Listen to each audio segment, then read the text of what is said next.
Hello everyone, welcome to SSP platform. मेरा नाम है अभिषेक, आपकी केमिस्ट्री का टीचर, आपका मेंटर, आपका फ्रेंड। आज सोल्यूशन का लेक्चर नंबर 2 लेके आया हूं, जिसके अंदर अपन टॉपिक्स कवर करेंगे। कंसेप्ट ऑफ सॉल्युबिलिटी, दो लॉज इंपॉर्टेंट, एक तो हेनरी लॉ, एक राउल्ट्स लॉ, उसके बाद ideal and non ideal solution. तो कंप्लीटली इसको क्रिस्टल क्लियर करेंगे। कंप्लीट एनसीईआरटी के जो भी क्वेश्चन इंपॉर्टेंट है वो भी मैं आपको कराऊंगा, और एग्जाम पॉइंट ऑफ व्यू से क्या क्या पूछा जाता है इन टॉपिक्स से रिलेटेड सब चीज अपन आज के सेशन में कवर करेंगे। तो फटाफट इस सेशन को अपने फ्रेंड्स और रिलेटिव्स, जो भी सीबीएसई बोर्ड की तैयारी कर रहा है, जो भी सोल्यूशन को अच्छे से पढ़ना चाहता है, उस तक शेयर कर दीजिएगा बच्चों। ठीक है, सेशन स्टार्ट करने से पहले एक चीज शेयर करना चाहता हूं आप सब बच्चों के साथ। क्लास 24 ऐप है, आप चाहें तो उसको डाउनलोड करके नीट का एक बैच चालू किया है, उस नीट के बैच को आप बाय कर सकते हैं, परचेज कर सकते हैं। 8,000 रुपए का कोर्स है, आप चाहे तो ईयर लॉन्ग बैच में इनरोल कर सकते हैं। क्लास 12 के बच्चों के लिए है और ड्रॉपर्स स्टूडेंट के लिए ये बैच है। तो if you want to join तो ज्वाइन दिस बैच। और ये बैच कहां पर अवेलेबल है? हमारी क्लास 24 की ऐप पे अवेलेबल है। ठीक है बच्चों, तो स्टार्ट करते हैं वो अपना सेशन। उससे पहले एक और इंफॉर्मेशन आप सब बच्चों के लिए, काफी बच्चे क्लास 11th को लेकर परेशान रहते हैं, तो ये मेरा एक अपना चैनल है, आपका अपना चैनल सीबीएसई क्लस्टर। अगर आपको नहीं दिख रहा हो तो मैं यहां लिख देता हूं सीबीएसई क्लस्टर। ठीक है बच्चों, आप इस चैनल को ज्वाइन कर सकते हैं, सब्सक्राइब कर सकते हैं। इस पे कंप्लीट केमिस्ट्री का A to Z कंसेप्ट मैं कराने वाला हूं, और 1 जून से बच्चों, जी हां 1 जून से फाउंडेशन कोर्स लेके आने वाला हूं मैं क्लास 11th के बच्चों का। क्लास 11th स्टार्ट करने वाला हूं 1 जून से। तो अगर आप पढ़ना चाहते हैं, भले आप 12th में हो, ड्रॉपर स्टूडेंट हो, क्लास 11th आपकी कमजोर है, आपको पढ़नी है, तो आप इस चैनल को सब्सक्राइब कर लीजिएगा। 1 जून से इस चैनल पे क्लास 11th में पढ़ाऊंगा, क्लास 12th एसएसपी सर के प्लेटफॉर्म पे पढ़ाऊंगा। ठीक है बच्चों, तो आइए अपन स्टार्ट करते हैं आज का अपना टॉपिक, जिसका पहला जो टॉपिक रहने वाला है वो है कंसेप्ट ऑफ सॉल्युबिलिटी। तो देखिए, कंसेप्ट ऑफ सॉल्युबिलिटी समझते हैं अब कि क्या होता है सॉल्युबिलिटी, क्या उससे रिलेटेड कंसेप्ट पढ़ने हैं अपन को। तो सबसे इजी सी बात मैं आपको बताता हूं। मान लीजिए मैंने क्या किया, 1 चम्मच चीनी ली या 1 चम्मच सॉल्ट लिया, उसको मैंने 1 ग्लास ऑफ वाटर में डाला और मिलाया, तो वो सॉल्युबल होगा या नहीं होगा? बिल्कुल सर होगा। अगर मैंने ऑन दी अदर हैंड मान लो एक लेमन है, लेमन को मैंने वाटर में डाला और उसको डिसॉल्व करने की कोशिश की, तो क्या वो सॉल्युबल होगा? बिल्कुल सर होगा। But if I try to dissolve what oil in water, तो उस केस में आप कितना भी सर उसको डिसॉल्व करने की कोशिश करो, ऑयल की एक सेपरेट लेयर जो है वो बन जाएगी वाटर के ऊपर। तो इसका मतलब ऑयल जो है वो सॉल्युबल नहीं है वाटर के अंदर। मतलब वाटर एक सॉल्वेंट है, उसके अंदर ऐसा जरूरी नहीं है कि सारे के सारे सॉल्यूट जो है डिसॉल्वेबल हो या सॉल्युबल हो। तो some solute dissolve in certain kind of solvent and some solute do not. For example, अभी मैंने बताया, जैसे मैंने सॉल्ट लिया तो salt get dissolved in water easily, but अगर मैंने ऑयल लिया, oil does not get dissolved in water, it floats on the surface of water. तो इसका मतलब सारे के सारे सॉल्यूट जो है पर्टिकुलर सॉल्वेंट में डिसॉल्व हो ऐसा जरूरी नहीं है। अब इसके पीछे का कंसेप्ट ये है कि सर कैसे पता चलेगा कि कौन सा पर्टिकुलर सॉल्यूट या कौन सा कंपाउंड किस में डिसॉल्व होता है, किस में नहीं होता है। तो इसके लिए एक लाइन याद रख लो बच्चों। क्या लाइन है वो? Like dissolve like. अब लाइक डिसॉल्व लाइक का मतलब क्या होगा? लाइक डिसॉल्व लाइक मतलब एक जैसी चीजें आपस में डिसॉल्व करती है। अब केमिस्ट्री में एक जैसे का क्या मतलब होता है? एक जैसा मतलब पोलर सॉल्यूट जो होगा वो पोलर सॉल्वेंट में डिसॉल्व होगा, और नॉन पोलर सॉल्यूट जो होगा वो नॉन पोलर सॉल्वेंट में डिसॉल्व होगा। अब सर थोड़ा सा कंफ्यूज कर दिया है आपने, ये पोलर क्या होता है, ये नॉन पोलर क्या होता है, चिंता मत करो, यहीं पर अपन समझते हैं अब। ठीक है, अब इसका मतलब क्या है? लाइक डिसॉल्व लाइक का मतलब क्या है ये लिख लो चाहो तो। Polar compound dissolve in polar compounds, non polar compound dissolve in non polar compound. अब समझने की वाली बात ये है कि सर ये पोलर क्या होता है और ये नॉन पोलर क्या होता है। देखो बहुत ध्यान से देखेंगे बच्चों, पोलर और नॉन पोलर का कंसेप्ट मैं आपको बताता हूं, बहुत ईजी है। सबसे पहले अगर मैं बात करूं पोलर कंपाउंड्स की, किसकी बात कर रहा हूं? Polar compounds. For example, polar compounds का मतलब क्या होता है? इसमें वर्ड क्या लिखा है बच्चों? पोल। तो ऐसे कंपाउंड जिसमें पोल्स डेवलप हो जाए, मतलब सर पॉजिटिव और नेगेटिव पोल्स डेवलप हो जाए, ऐसे कंपाउंड्स को क्या बोलते हैं? Polar compound. फॉर एग्जांपल मैं बोलूं वाटर, पानी H2O, तो क्या इसमें पोल्स डेवलप होते हैं? बिल्कुल सर। पानी के अंदर क्या होता है आपको पता है, एक तो H+ आयन होते हैं और OH- आयन होते हैं, तो ये क्या पोलर होगा? बिल्कुल सर पोलर होगा। अब मैंने पानी में क्या डाला बच्चों? पानी के अंदर सर ने डाला NaCl। क्या डाला? NaCl। ये NaCl क्या है बच्चों? सोडियम क्लोराइड, वही नमक जिसकी बात कर रहे थे। तो सोडियम क्लोराइड क्या पोलर होता है? बिल्कुल सर। Na+ और Cl- पोल्स डेवलप हो रहे हैं, तो ये क्या है? पोलर है। तो क्या सोडियम क्लोराइड वाटर में डिसॉल्व हो जाएगा? बिल्कुल हो जाएगा। Like dissolve like. क्यों? क्योंकि ये भी पोलर है सॉल्यूट, या कंपाउंड बोले तो, और ये जिसमें डाल रहे हो वो भी पोलर है, तो पोलर को पोलर में डालोगे तो डिसॉल्व हो जाएगा। तो एक चीज समझ में आई कि polar compound dissolve in polar compounds, या rather more technically I could say polar solute dissolve in polar solvents. बिल्कुल सर, क्लियर है। और एग्जाम्पल बता दीजिए सर। एग्जाम्पल मान लो HF ले लो, हाइड्रोजन फ्लोराइड, ये भी क्या है, पोलर कंपाउंड है, H+F-। और ले लो CH3CH2OH ले लो, क्या है ये, इथेनॉल, क्या ये भी पोलर है, बिल्कुल, OH- ये भी पोलर है। तो ये क्या है, मेरे पोलर कंपाउंड्स है। अब नॉन पोलर क्या होते हैं, जिसके अंदर पोल्स डेवलप नहीं होते हैं। सर एग्जाम्पल बताइए, आइए बताते हैं। तो नॉन पोलर कंपाउंड्स क्या होते हैं, जिनमें पोल्स डेवलप नहीं होते हैं। फॉर एग्जाम्पल कार्बन डाइऑक्साइड में बोलो, फॉर एग्जाम्पल बोल रहा हूं, कार्बन डाइऑक्साइड CO2 में क्या होता है, कोई पोल्स डेवलप नहीं होते, तो इट इज नॉन पोलर। दूसरा example CCl4, carbon tetrachloride, CCl4 is also non polar. ठीक है, फिर बात करते हैं ऑक्सीजन, O2 भी क्या होता है, नॉन पोलर, ऑक्सीजन भी क्या है, नॉन पोलर। और आप सबका मेरा फेवरेट क्या बोलते हैं उसको अपन, बेंजीन भी क्या है, नॉन पोलर। तो benzene is also a non polar solvent, तो ये नॉन पोलर हो गए। इसके अंदर अगर आप नमक डालोगे तो वो डिसॉल्व नहीं होगा, क्योंकि नमक क्या है, NaCl, दैट इज पोलर। तो polar solute dissolve in polar solvent, बिल्कुल sir. Non polar solute dissolve in non polar solvent. I think आपको ये कंसेप्ट जो है वो क्लियर है। ठीक है, अब अपन बात करते हैं व्हाट इज सॉल्युबिलिटी। ये तो अपन ने कंसेप्ट ऑफ सॉल्युबिलिटी बात की, भाई ठीक है सर, आपने बताया एक जैसी चीज एक जैसे में डिसॉल्व होती है। अब कंसेप्ट ऑफ सॉल्युबिलिटी समझते हैं। देखो बहुत ईजी सी चीज है। आप कंसिडर करो कि मेरे पास एक ग्लास ऑफ वाटर है, उसमें मैंने 1 टीस्पून ऑफ सॉल्ट डाला और मिलाया, बिल्कुल मिल गया सर। फिर 2 टीस्पून डाला, फिर मिल गया, 3 डाला मिल गया, 4 डाला मिल गया। पर एक सर्टेन पॉइंट आएगा जब आप सॉल्ट डालोगे पर वो वाटर में डिसॉल्व होने की जगह क्या होगा, नीचे सेटल डाउन हो जाएगा। क्या हो जाएगा बच्चों, ये अगर ग्लास ऑफ वाटर है तो नीचे आपको क्या मिल जाएगा, सॉल्ट सेटल डाउन होता जाएगा। इसका मतलब यह है कि वाटर के अंदर सोडियम क्लोराइड या सॉल्ट डिसॉल्व तो हो रहा है, बट एक जो सॉल्युबल तो है, बट एक अमाउंट तक, अगर आप उसको एक्सीड करोगे तो वो डिसॉल्व नहीं होगा। उसी चीज को सॉल्युबिलिटी कहते हैं।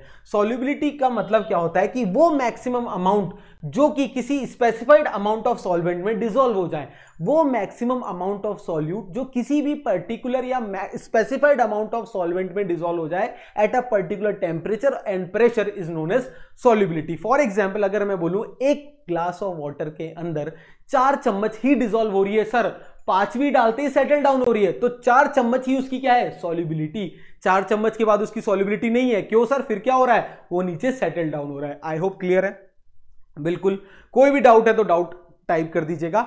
ये डेफिनेशन आप सबके लिए थ्योरेटिकल पॉइंट ऑफ व्यू से है, पीडीएफ शेयर कर दिया जाएगा टेलीग्राम ग्रुप में, तो नो नीड टू पैनिक, समझो बस कंसेप्ट एक बार समझ में आ गया। सर ने बताया था सॉल्युबिलिटी क्या है, मैक्सिमम, नहीं बस इतना याद करना है कि वो मैक्सिमम अमाउंट, उसके बाद सॉल्युबिलिटी या डिसॉल्व ना हो सॉल्यूट सॉल्वेंट के अंदर, सिंपल सी बात, that's it. The maximum amount of a substance या maximum amount of solute that can be dissolved in a specified amount of solvent but at a specified temperature. अगर temperature vary कर देते हो तो सॉल्युबिलिटी वेरी कर जाएगी sir. Temperature बढ़ा देते हो तो सॉल्युबिलिटी कुछ और हो जाएगी, कम कर देते हो तो कुछ और हो जाएगी। वो क्या वेरी करेगी वो अपन आगे पढ़ेंगे। तो आई होप सॉल्युबिलिटी का कंसेप्ट आपको क्लियर है। What do you mean by solubility. अब सॉल्युबिलिटी जो है वो 3 चीजों पे डिपेंड करती है, 3 पैरामीटर्स है जिन पे सॉल्युबिलिटी डिपेंड करती है। पहला क्या है, वो नेचर ऑफ सॉल्यूट या सॉल्वेंट क्या है, क्या नेचर है सॉल्यूट और सॉल्वेंट का।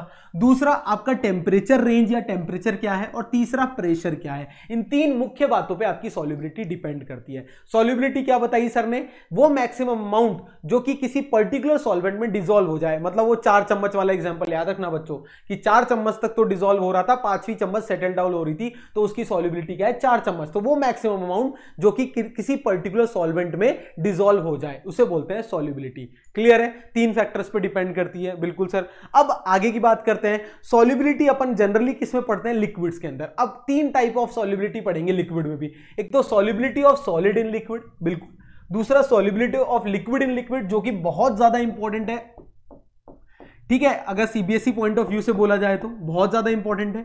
और solubility of gas in liquid. 3 तरीके की अपन सॉल्युबिलिटी की अपन बात करेंगे, ठीक है बच्चों। तो पहला अपन बात करते हैं solubility of solid in liquid. अब इसको बहुत ध्यान से समझेंगे, इजीली बहुत अच्छे से समझ में आ जाएगा।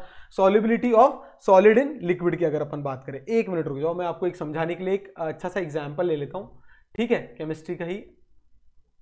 यही लो, बहुत बढ़िया। ठीक है, आई होप ये कॉनिकल फ्लास्क सबको दिख रहा होगा। ठीक है बच्चों, बिल्कुल सब दिख रहा है। ठीक है, अब इस कॉनिकल फ्लास्क के अंदर ये क्या है बच्चों, पानी है। थोड़ा पानी कम कर देते हैं जिससे समझ में आए। ठीक, अब इस पानी के अंदर क्या है, मैंने सॉल्ट डाला, क्या दिया, डाला NaCl। ठीक है, इसके अंदर मैंने डाला क्या, NaCl।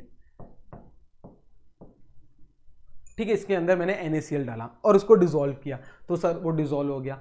अब इस ये सॉलिड है, ये क्या है बच्चों, सॉलिड है, सॉलिड क्रिस्टल्स है बिल्कुल। और ये क्या लिया मैंने, लिक्विड लिया। क्या लिया, लिक्विड। बहुत ध्यान से समझेंगे, ये क्या लिया, लिक्विड लिया। अब solubility of solid in liquid के अंदर दो इंपॉर्टेंट टर्मिनोलॉजीज की मैं बात करूंगा। अब क्या होता है, सबसे पहले ध्यान देना, जब भी एक सॉलिड क्रिस्टल को मैंने लिक्विड के अंदर डाला तो वो लिक्विड में पहले तो सोडियम क्लोराइड था नहीं, पर जैसे ही आपने NaCl डाला, डिसॉल्व किया, तो लिक्विड के अंदर NaCl की कॉन्सेंट्रेशन बढ़ गई या नहीं बढ़ गई, बिल्कुल। तो when a solid solute is dissolve in a particular solvent, then in that solvent concentration of solute increases. बिल्कुल सर, कहने का मतलब हिंदी में क्या है कि अगर मैंने सॉल्यूट को किसी सॉल्वेंट में डाला और डिसॉल्व किया तो क्या हो रहा है सर, उस सॉल्वेंट के अंदर उस सॉल्यूट की मात्रा बढ़ गई है। बिल्कुल सर, अरे खुद ही देखो, पहले पानी था, पानी के अंदर ये कलर सॉलिड NaCl नहीं था, पर जैसे ही आपने NaCl डाला तो इस पानी के अंदर NaCl की कॉन्सेंट्रेशन बढ़ गई। इस प्रोसेस को क्या बोलते हैं, डाइसोल्यूशन। क्या बोलते हैं बच्चों, डाइसोल्यूशन। कि जब किसी सॉलिड सॉल्यूट को आप सॉल्वेंट के अंदर डालते हो और उसकी मात्रा सॉल्वेंट के अंदर अगर बढ़ जाती है तो उस प्रोसेस को बोलते हैं डिसोल्यूशन या डाइसोल्यूशन। बिल्कुल। अब एक पर्टिकुलर टाइम तो ये डाइसोल्यूशन तो क्या होगा, डिसॉल्व हो गया, बट कुछ देर बाद क्या होगा, ये सॉल्यूट पार्टिकल आपस में टकरा के नीचे सेटल डाउन हो जाएंगे। क्या हो जाएंगे, नीचे सेटल डाउन हो जाएंगे, यहां पर, यहां पर, यहां पर। ठीक है, सॉल्यूट पार्टिकल आपस में टकराकर और क्या होंगे, नीचे सेटल डाउन हो जाएंगे। Rather than getting dissolve in the solvent, it settle down. दिख नहीं रहा हो तो मैं अभी बना देता हूं दूसरे कलर से, कोई चिंता की बात नहीं, घबराना नहीं है बिल्कुल भी, कोई टेंशन नहीं है बच्चों, मजा आएगा। ठीक है, ये नीचे सेटल डाउन हो गए, दिख रहे हैं, ये ब्लैक ब्लैक डॉट दिख रहा है बच्चों को, बिल्कुल सर। सॉल्यूट पार्टिकल आपस में टकरा के नीचे सेटल डाउन हो गए। अब इस प्रोसेस को क्या बोलते हैं, इसको बोलते हैं क्रिस्टलाइजेशन। कि when solid solute particle collide among themselves and settle down at the surface of solvent is known as crystallization। तो दो प्रोसेस होते हैं जब सॉलिड सॉल्यूट को आप लिक्विड सॉल्वेंट के अंदर डालते हो। एक तो होता है डाइसोल्यूशन, जिस प्रोसेस के अंदर क्या होता है सर, सॉल्यूट की कॉन्सेंट्रेशन बढ़ जाती है। दूसरा प्रोसेस होता है क्रिस्टलाइजेशन, जिसके अंदर सॉल्यूट आपस में टकराकर नीचे सेटल डाउन हो जाते हैं। उस प्रोसेस को बोलते हैं क्रिस्टलाइजेशन। बिल्कुल, तो आपको समझाने के लिए मैंने दो डेफिनेशन लिख दी है। पहला dissolution, when a solid solute is added to the solvent, some solute dissolve and its concentration increases in the solution। बिल्कुल, this process is known as dissolution। अभी समझाया सर ने, क्लियर है। दूसरा, some solute particle collide with the other solid solute particle and get separate out या settle down in the solvent। this process is known as crystallization। तो दो process होते हैं, एक क्या होता है डाइसोल्यूशन होता है, एक क्या होता है क्रिस्टलाइजेशन होता है। क्लियर है, कोई भी डाउट है? नहीं सर, कोई भी डाउट नहीं है। अब एक ऐसा प्रोसेस बच्चों, एक ऐसा प्रोसेस जब बहुत ध्यान से देखेंगे, व्हेन ऐसा प्रोसेस जब नंबर ऑफ सॉल्यूट पार्टिकल जितने जा रहे हैं सॉल्यूशन के अंदर उतने ही सेपरेट आउट हो रहे हैं। When number of solute particle entering into solution become equal to, जब number of solute particle entering into the solution किसके बराबर हो जाए, number of solute particle separating out, become equal to number of solute particle separating out. इसका मतलब जब डाइसोल्यूशन और crystallisation बराबर हो जाए, जब डाइसोल्यूशन और क्रिस्टलाइजेशन बराबर हो जाए तो इस प्रोसेस को क्या बोलते हैं बच्चा पार्टी, इस प्रोसेस को बोलते हैं डायनेमिक इक्विलिब्रियम। क्या अटेन हो गया, एक सर डायनेमिक इक्विलिब्रियम अटेन हो गया। क्या अटेन हो गया, डायनेमिक इक्विलिब्रियम। तो डायनेमिक इक्विलिब्रियम के अंदर क्या होता है सर, जो डाइसोल्यूशन का प्रोसेस होता है वो किसके बराबर हो जाता है, क्रिस्टलाइजेशन के बराबर। या बोलूं जितने सॉल्यूट पार्टिकल सॉल्यूशन के अंदर जा रहे हैं उतने ही क्या हो रहे हैं, सेपरेट आउट हो रहे हैं। तो उस प्रोसेस को या उस स्टेज को क्या बोलते हैं अपन, डायनेमिक इक्विलिब्रियम बोलते हैं बच्चा पार्टी। क्या बोलते हैं, डायनेमिक इक्विलिब्रियम। अब एक अच्छा क्वेश्चन आईक्यू का यहां पर क्या आता है, अगर मैं पूछूं आपसे एट डायनेमिक इक्विलिब्रियम क्या डायनेमिक इक्विलिब्रियम पे सॉल्यूट की कॉन्सेंट्रेशन बढ़ेगी या कम होगी? तो what is the concentration of solute at dynamic equilibrium? तो एट डायनेमिक इक्विलिब्रियम, यहां नोट करके लिख लेना, बहुत इंपॉर्टेंट है। एट डायनेमिक इक्विलिब्रियम में जितने सॉल्यूट के पार्टिकल एंटर कर रहे थे उतने ही एग्जिट कर रहे हैं, बिल्कुल। तो सॉल्यूट की जो कॉन्सेंट्रेशन है बच्चों वो क्या रहने वाली है? Constant. Solute concentration is always constant. क्या रहेगी बच्चा? कांस्टेंट। एक मार्क्स में ये चीजें आती है, एक एक स्लाइड मेरी एक एक मार्क्स की है, हर एक स्लाइड एक एक मार्क्स अपन को दिलाएगी। तो बिल्कुल टाइम वेस्ट नहीं कर रहा हूं मैं आपका, हर एक चीज कोशिश कर रहा हूं एनालाइज करें, और हर एक क्वेश्चन बन रहा है एक एक मार्क्स का, जो एमसीक्यू बनते हैं, किस तरीके से क्वेश्चन आते हैं मैं बता रहा हूं। कि कई बार आ जाता है कि डायनेमिक इक्विलिब्रियम में क्या होता है, सॉल्यूट की कॉन्सेंट्रेशन बढ़ती है, कम होती है, remain unchange and none of these. तो इट रिमेन अनचेंज्ड, क्या रहती है? कांस्टेंट है। क्लियर है बच्चों? ठीक है, यहां तक कोई भी डाउट नहीं? सर अब कोई भी डाउट नहीं है। अब देखो, अगर ऐसे सोल्यूशन जिसके अंदर और सॉल्यूट ऐड नहीं कर सकते हैं, भाई उसका पेट भर गया है, अब और सॉल्यूट आप ऐड नहीं कर सकते हो, तो उस सॉल्यूशन को क्या बोलते हैं? Saturated solution. क्या बोलते हैं? Saturated solution. और ऐसे सॉल्यूशन जिसके अंदर और सॉल्यूट ऐड हो सकता है, डिसॉल्व हो सकता है, तो ऐसे सॉल्यूशन को क्या बोलते हैं? Unsaturated solution. तो दो एक और इंपॉर्टेंट टर्मिनोलॉजीज है। सॉल्यूशन जिसके अंदर no more solute can be added, भाई उसका पेट भर चुका है, अब सॉल्यूट नहीं खाएगा, तो ऐसे सॉल्यूशन क्या कहलाते हैं? Saturated solution. क्या कहलाते हैं? Saturated solution. और ऐसे सॉल्यूशन जिसमें आप खिला सकते हो उसको अभी भी, उसको क्या कहते हैं? Unsaturated solution. क्या कहते हैं? Unsaturated solution. चाहे तो आप इसका स्क्रीनशॉट ले सकते हैं। अब मैंने आपको बताई कुछ बातें कि सॉल्यूशन जो होता है या ये जो सॉल्युबिलिटी होती है वो 2-3 पैरामीटर्स पे डिपेंड करती है। तो पहला इंपॉर्टेंट पैरामीटर जो एग्जाम में पूछा जाता है वो है टेम्परेचर इफेक्ट, कि सर टेम्परेचर पे कैसे सॉल्युबिलिटी डिपेंड करती है। तो देखो, टेम्परेचर पे कैसे डिपेंड करती है उसको बहुत ध्यान से समझेंगे। अगर आपका जो डाइसोल्यूशन प्रोसेस है वो है एंडोथर्मिक, एंडोथर्मिक मतलब कि एनर्जी रिक्वायर्ड है। क्या? एंडोथर्मिक का मतलब क्या है? Energy is required. क्या है बच्चों? Energy is required. बहुत ध्यान से देखना, कुछ बच्चे रटने की कोशिश करते हैं, उनको अवॉइड करो। केमिस्ट्री में हर चीज याद नहीं करनी होती बच्चों। अब जैसे ये है, इसको याद नहीं करना, बहुत ध्यान से देखना। अब क्या है, मैं समझाने की कोशिश करता हूं, आप बच्चे सब बहुत ध्यान से समझना, सब इंटेलिजेंट है। एनर्जी रिक्वायर्ड होती है एंडोथर्मिक प्रोसेस के अंदर। अब क्या है, मान लो ये मेरा एक बीकर है, इसके अंदर मैंने क्या कर, एक सॉल्वेंट है, ठीक है। एक मैंने सॉल्वेंट के अंदर क्या डाल दिया? सॉल्यूट डाल दिया। ये एक बाहर से क्या डाला मैंने? सॉल्यूट डाला, और अंदर मेरे पास ऑलरेडी क्या है? सॉल्वेंट है। क्या है? सॉल्वेंट है। बहुत ध्यान से देखना, अंदर क्या है? सॉल्वेंट है, और उसमें सॉल्यूट डाला। अब इन दोनों में आपस में बॉन्ड फॉर्मेशन होगा या नहीं होगा? जब भी बॉन्ड फॉर्म होता है तो एनर्जी क्या होती है? रिलीज होती है। क्या होती है? एनर्जी रिलीज होती है या नहीं होती? और जब भी सॉल्यूट और सॉल्वेंट के पार्टिकल में बॉन्ड टूटेगा तो एनर्जी क्या करनी पड़ती है? देनी पड़ती है। क्या करनी पड़ती है? देनी पड़ती है। अब अगर आपका प्रोसेस ऑलरेडी एंडोथर्मिक है, क्या है? ऑलरेडी एंडोथर्मिक है, मतलब इसको एनर्जी रिक्वायर्ड है। और अगर आप टेम्परेचर बढ़ा रहे हो तो क्या दे रहे हो उसको? हीट एनर्जी दे रहे हो या नहीं दे रहे हो? बिल्कुल। अगर उसको ऑलरेडी एनर्जी रिक्वायर्ड है, आप उसको हीट एनर्जी प्रोवाइड कर रहे हो, तो होगा क्या? वो हीट एनर्जी एब्जॉर्ब करके एनर्जी लेके बॉन्ड तोड़ देगा, और बॉन्ड तोड़ने के बाद क्या होगा? सॉल्युबिलिटी इंक्रीज कर देगा। क्या कर देगा? सॉल्युबिलिटी इंक्रीज कर देगा। अगर एंडोथर्मिक प्रोसेस है तो एनर्जी रिक्वायर्ड है, और एनर्जी आपने दे दी तो सॉल्युबिलिटी इंक्रीज हो गई। क्या हो गई? सॉल्युबिलिटी इंक्रीज हो गई। ये याद रखना, ठीक है। Energy is required and with increase in temperature energy is provided. अगर एनर्जी रिक्वायर्ड है और एनर्जी दे दी तो प्रोसेस सॉल्युबिलिटी क्या होगी? इंक्रीज हो जाएगी। ऑन दी अदर हैंड, अगर मैं एक्सोथर्मिक की बात करूं, क्या कर रहा हूं? एक्सोथर्मिक की बात कर रहा हूं, तो एक्सोथर्मिक में हीट क्या होती है? रिलीज होती है। एक्सोथर्मिक में क्या होती है? एनर्जी या हीट क्या होती है? Energy is released. क्या होता है बच्चा पार्टी? एनर्जी रिलीज्ड होती है। अब इस सोल्यूशन के अंदर अगर एक्सोथर्मिक प्रोसेस है तो इसमें क्या है? ऑलरेडी एनर्जी है। क्या है बच्चों? ऑलरेडी इसके पास एनर्जी है, ऑलरेडी एनर्जी है। अब आप इसको अगर हीट एनर्जी दे रहे हो, अब आप इसको टेम्परेचर इसका रेज कर रहे हो, इसको हीट एनर्जी प्रोवाइड कर रहे हो, तो ली चैटरी भाई साहब क्या कहते हैं कि आप अगर कुछ इक्विलिब्रियम की स्टेज में चेंज करोगे तो वो उसको क्या करेगा, अपोज करेगा। जब मैं इक्विलिब्रियम पढ़ाऊंगा 11th में तो और डिटेल में पढ़ाऊंगा ली चैटरी प्रिंसिपल, पर ली चैटरी प्रिंसिपल मोटा मोटा ये कहता है कि किसी भी केमिकल रिएक्शन के अंदर इक्विलिब्रियम को अगर आप डिस्टर्ब करोगे तो वो केमिकल रिएक्शन उसका क्या करेगी, अपोज करेगी। तो इसमें एनर्जी है, ऑलरेडी है, सफिशिएंट एनर्जी है क्योंकि एक्सोथर्मिक प्रोसेस है। आप इसको हीट एनर्जी प्रोवाइड कर रहे हो तो ये क्या करेगा, उसका अपोज करेगा। क्या करेगा, अपोज करेगा। तो अपोज करेगा तो क्या करेगा, सॉल्युबिलिटी क्या होगी, कम होगी।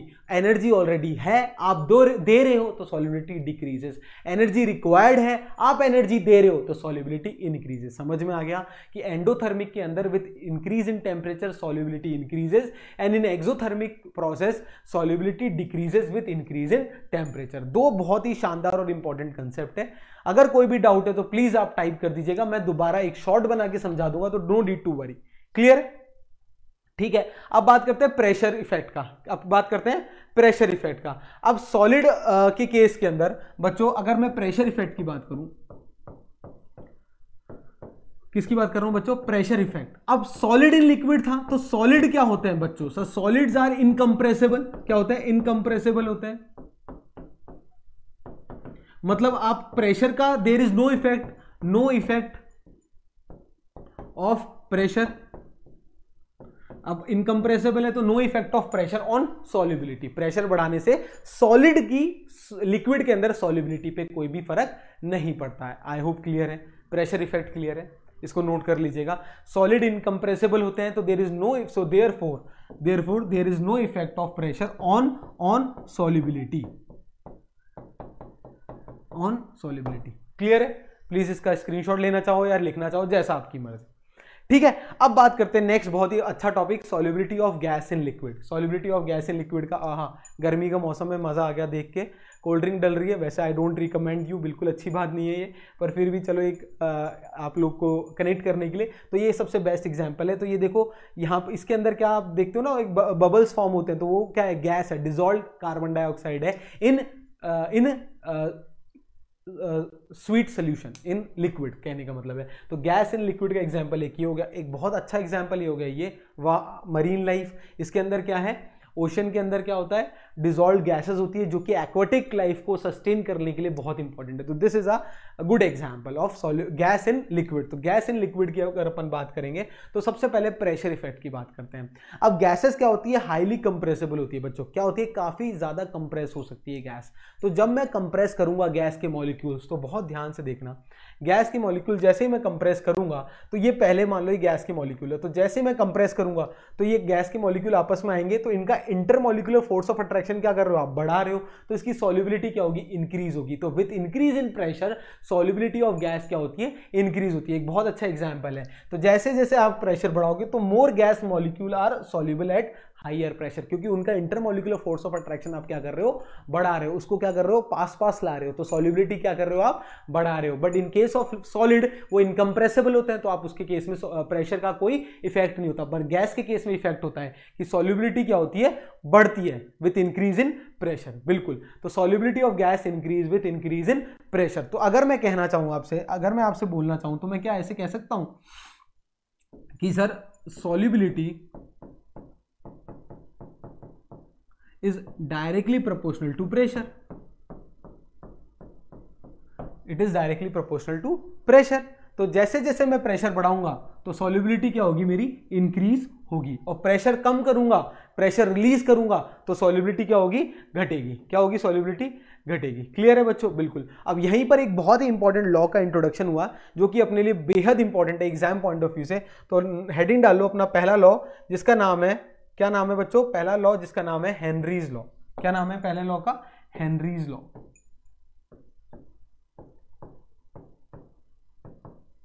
ये एग्जाम में आया था पहले भी और आगे भी पूछा जाएगा, क्योंकि इस टॉपिक में ज्यादा थ्योरेटिकल यही क्वेश्चन बनता है। हेनरी लॉ, हेनरी सिद्धांत क्या कहता है, हेनरीज लॉ, बहुत ध्यान से देखेंगे। हेनरी भाई साहब ने एक चीज बोली थी, एक मिनट बच्चों, एक मिनट,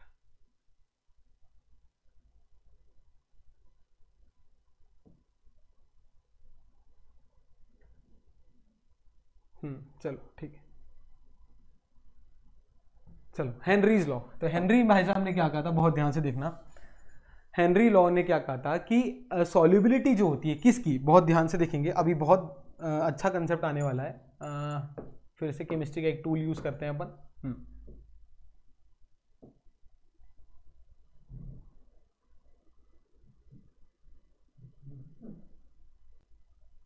अरे बस बस बस ठीक, हाँ चलो।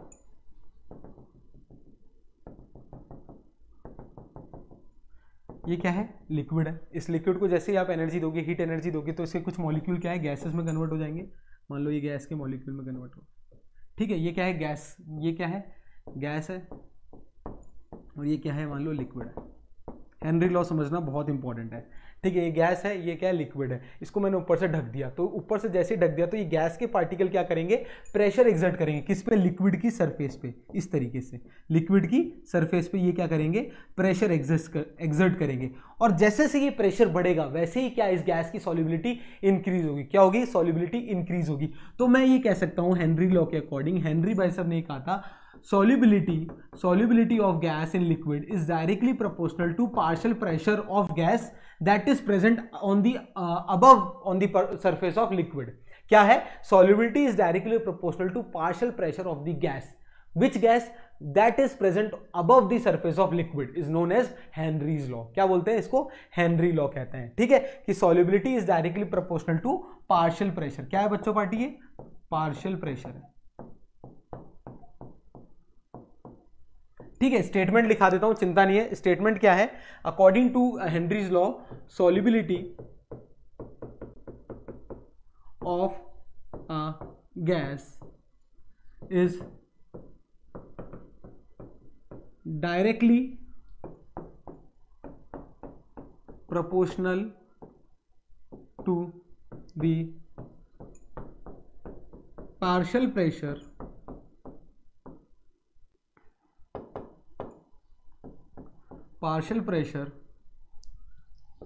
of gas that is present, yeah, partial pressure of gas present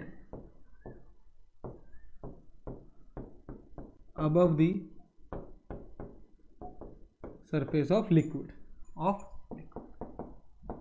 ये हेनरीज का, ये आप लिखिए ना, आपके पूरे मार्क्स आ जाएंगे, ठीक है।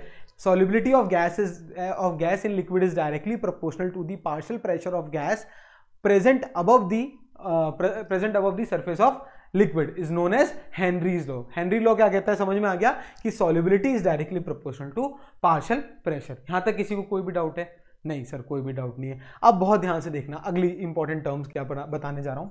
देखो, आप लोगों ने क्लास 11 में पढ़ा था कि mole fraction is directly proportional to partial pressure. ये कैसे पढ़ा था, याद दिला देता हूं। मोल फ्रैक्शन के फॉर्मूले में अपन ने पढ़ा था पार्शियल मोल फ्रैक्शन, बिकॉज मैंने बताया था या पढ़ा होगा आपने, mole fraction is equals to partial pressure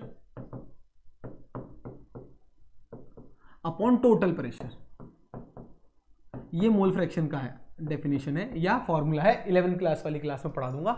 अभी इतना याद रख लो कि mole fraction is equals to, ये क्या है मेरा, मोल फ्रैक्शन है। क्या है बच्चों, मोल फ्रैक्शन। तो mole fraction is directly proportional to partial pressure, ठीक है। तो इसका मतलब मैं कुल मिला के एक लाइन लिख सकता हूं, क्या लिख सकता हूं कि सर सॉल्युबिलिटी, ये दिख रहा है ब्लू कलर से, चलो दूसरे कलर से लिख देते हैं। क्या कह सकता हूं कुल मिला के कि सर सॉल्युबिलिटी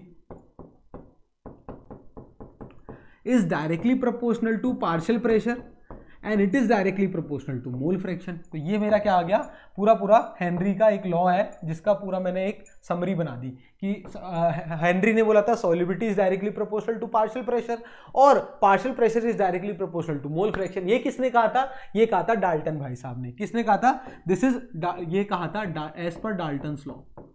डाल्टन्स लॉ, ये क्या है, डाल्टन्स लॉ के अकॉर्डिंग, ठीक है, कि solubility is directly proportional to partial pressure. किसने बोला, हेनरी ने। और डाल्टन भाई साहब ने इसने एक और चीज जोड़ दी, क्या, कि partial pressure is directly proportional to mole fraction. Clear है, बिल्कुल। अब देखो, तो मैं ऐसे लिख सकता हूं, अगर मैंने पार्शियल प्रेशर को, अगर मान लो प्रेशर को P लिख दिया, is directly proportional to mole fraction, chi या चाई, तो P इज इक्वल्स टू, अब यहां पर एक कांस्टेंट यूज करेंगे, तो कांस्टेंट को मान लो यहां लिख देता हूं KH इंटू काई। ये मेरा क्या हो गया, ये मेरा हो गया हेनरीज लॉ का formulization, partial pressure equal to KH into X. यहां KH क्या हो गया बच्चा पार्टी, हेनरीज कांस्टेंट। क्या है, हेनरीज का कांस्टेंट है, जो कि अलग अलग गैस के लिए इसकी अलग अलग वैल्यू होती है, अलग अलग टेम्परेचर पे भी इसकी अलग अलग वैल्यू होती है। ठीक है, different value of KH is different for different gases. ठीक है बच्चों, अलग अलग गैसेस के लिए अलग अलग होती है इसकी वैल्यू, ये नोट कर लेना। ठीक है, अगर मैं यहीं पर एक आपको ग्राफ बनाना चाहूं कि यहां पर अगर मैंने पार्शियल प्रेशर ले लिया और यहां पर अगर मोल फ्रैक्शन ले लिया तो क्या रहेगा, एक स्ट्रेट लाइन रहेगी बिल्कुल, और अलग अलग गैसेस के लिए अलग अलग वैल्यू आएगी। ये कोई गैस 1 है, ये गैस 2 है, ऐसी अलग अलग गैसेस के लिए अलग अलग स्लोप आएगा। क्यों, क्योंकि KH की वैल्यू अलग अलग होती है, इसको नोट कर लीजिए। ठीक है, तो this is all about Henry's law. क्या कहता है Henry's law, partial pressure is directly proportional to mole fraction. Sir कैसे आया, ये समझ में आ गया, डाल्टन्स लॉ को मैंने यूज करके ये लिखा। ठीक है, इसको नोट कर लो, बहुत इंपॉर्टेंट है, इसको नोट कर लो। ठीक है, यहां तक कोई भी डाउट है अभी, और इसमें देखो अच्छी सी और एनालिसिस करते हैं इसका। अब देखो, मैं कह सकता हूं Henry's law KH is equals to क्या कह सकता हूं, P अपॉन मोल फ्रैक्शन। बिल्कुल, इफ प्रेशर अगर मेरा कांस्टेंट है, अगर मैंने क्या कर दिया, प्रेशर को कांस्टेंट कर दिया, अगर प्रेशर कांस्टेंट है तो KH is inversely proportional to mole fraction. तो एट कांस्टेंट प्रेशर अगर मैं मोल फ्रैक्शन बढ़ाऊंगा तो KH की वैल्यू क्या होगी, कम होगी, और वाइसा वर्सा। अगर मोल फ्रैक्शन बढ़ाऊंगा तो KH कम होगा, मोल फ्रैक्शन कम करूंगा तो KH बढ़ेगा। यहाँ x क्या है, मोल फ्रैक्शन, भूलना मत बच्चों। ठीक है, तो at constant pressure Henry's constant is inversely proportional to mole fraction. ठीक है, इसको नोट कर लो, Henry's constant is inversely proportional to mole fraction. Clear है, कांस्टेंट प्रेशर के ऊपर। तो कई बार डेरिवेशन में ऐसे पूछ देता है, by using Henry's law prove that Henry constant is inversely proportional to mole fraction. तो इस तरीके से यूज कर सकते हैं। डाल्टन्स लॉ का क्या यूज आया, आई होप क्लियर है। ये स्लोप क्या ये करेक्ट है, बिल्कुल करेक्ट है, क्योंकि KH की वैल्यू अलग अलग होगी तो स्लोप अलग अलग आएगा सर, बिल्कुल। ये भी क्लियर है, solubility is directly proportional to partial pressure, ये किसने कहा था, हेनरी भाई साहब ने। Partial pressure is directly proportional to mole fraction, ये किसने कहा था, ये कहा था डाल्टन भाई साहब ने, इस फॉर्मूले की हेल्प से कि mole fraction equal to partial pressure upon total pressure. Clear है बच्चों, ये था मेरा हेनरी लॉ। क्लियर है, हेनरी लॉ क्या है कि जो ये सॉल्युबिलिटी होती है किसी भी गैस की, किसके अंदर, लिक्विड के अंदर, वो डायरेक्टली प्रोपोर्शनल होती है किसके, partial pressure of that gas which is present above the surface of liquid. Clear, ठीक है सर। अब ये तो सर क्लियर है, अब इसमें क्वेश्चन कैसे आते हैं एग्जाम में। तो एग्जाम में पहला क्वेश्चन जो एग्जाम में आप मोस्टली पूछा था, पहला ये क्वेश्चन पूछा था, aquatic animals are more comfortable in cold water rather than warm water, why.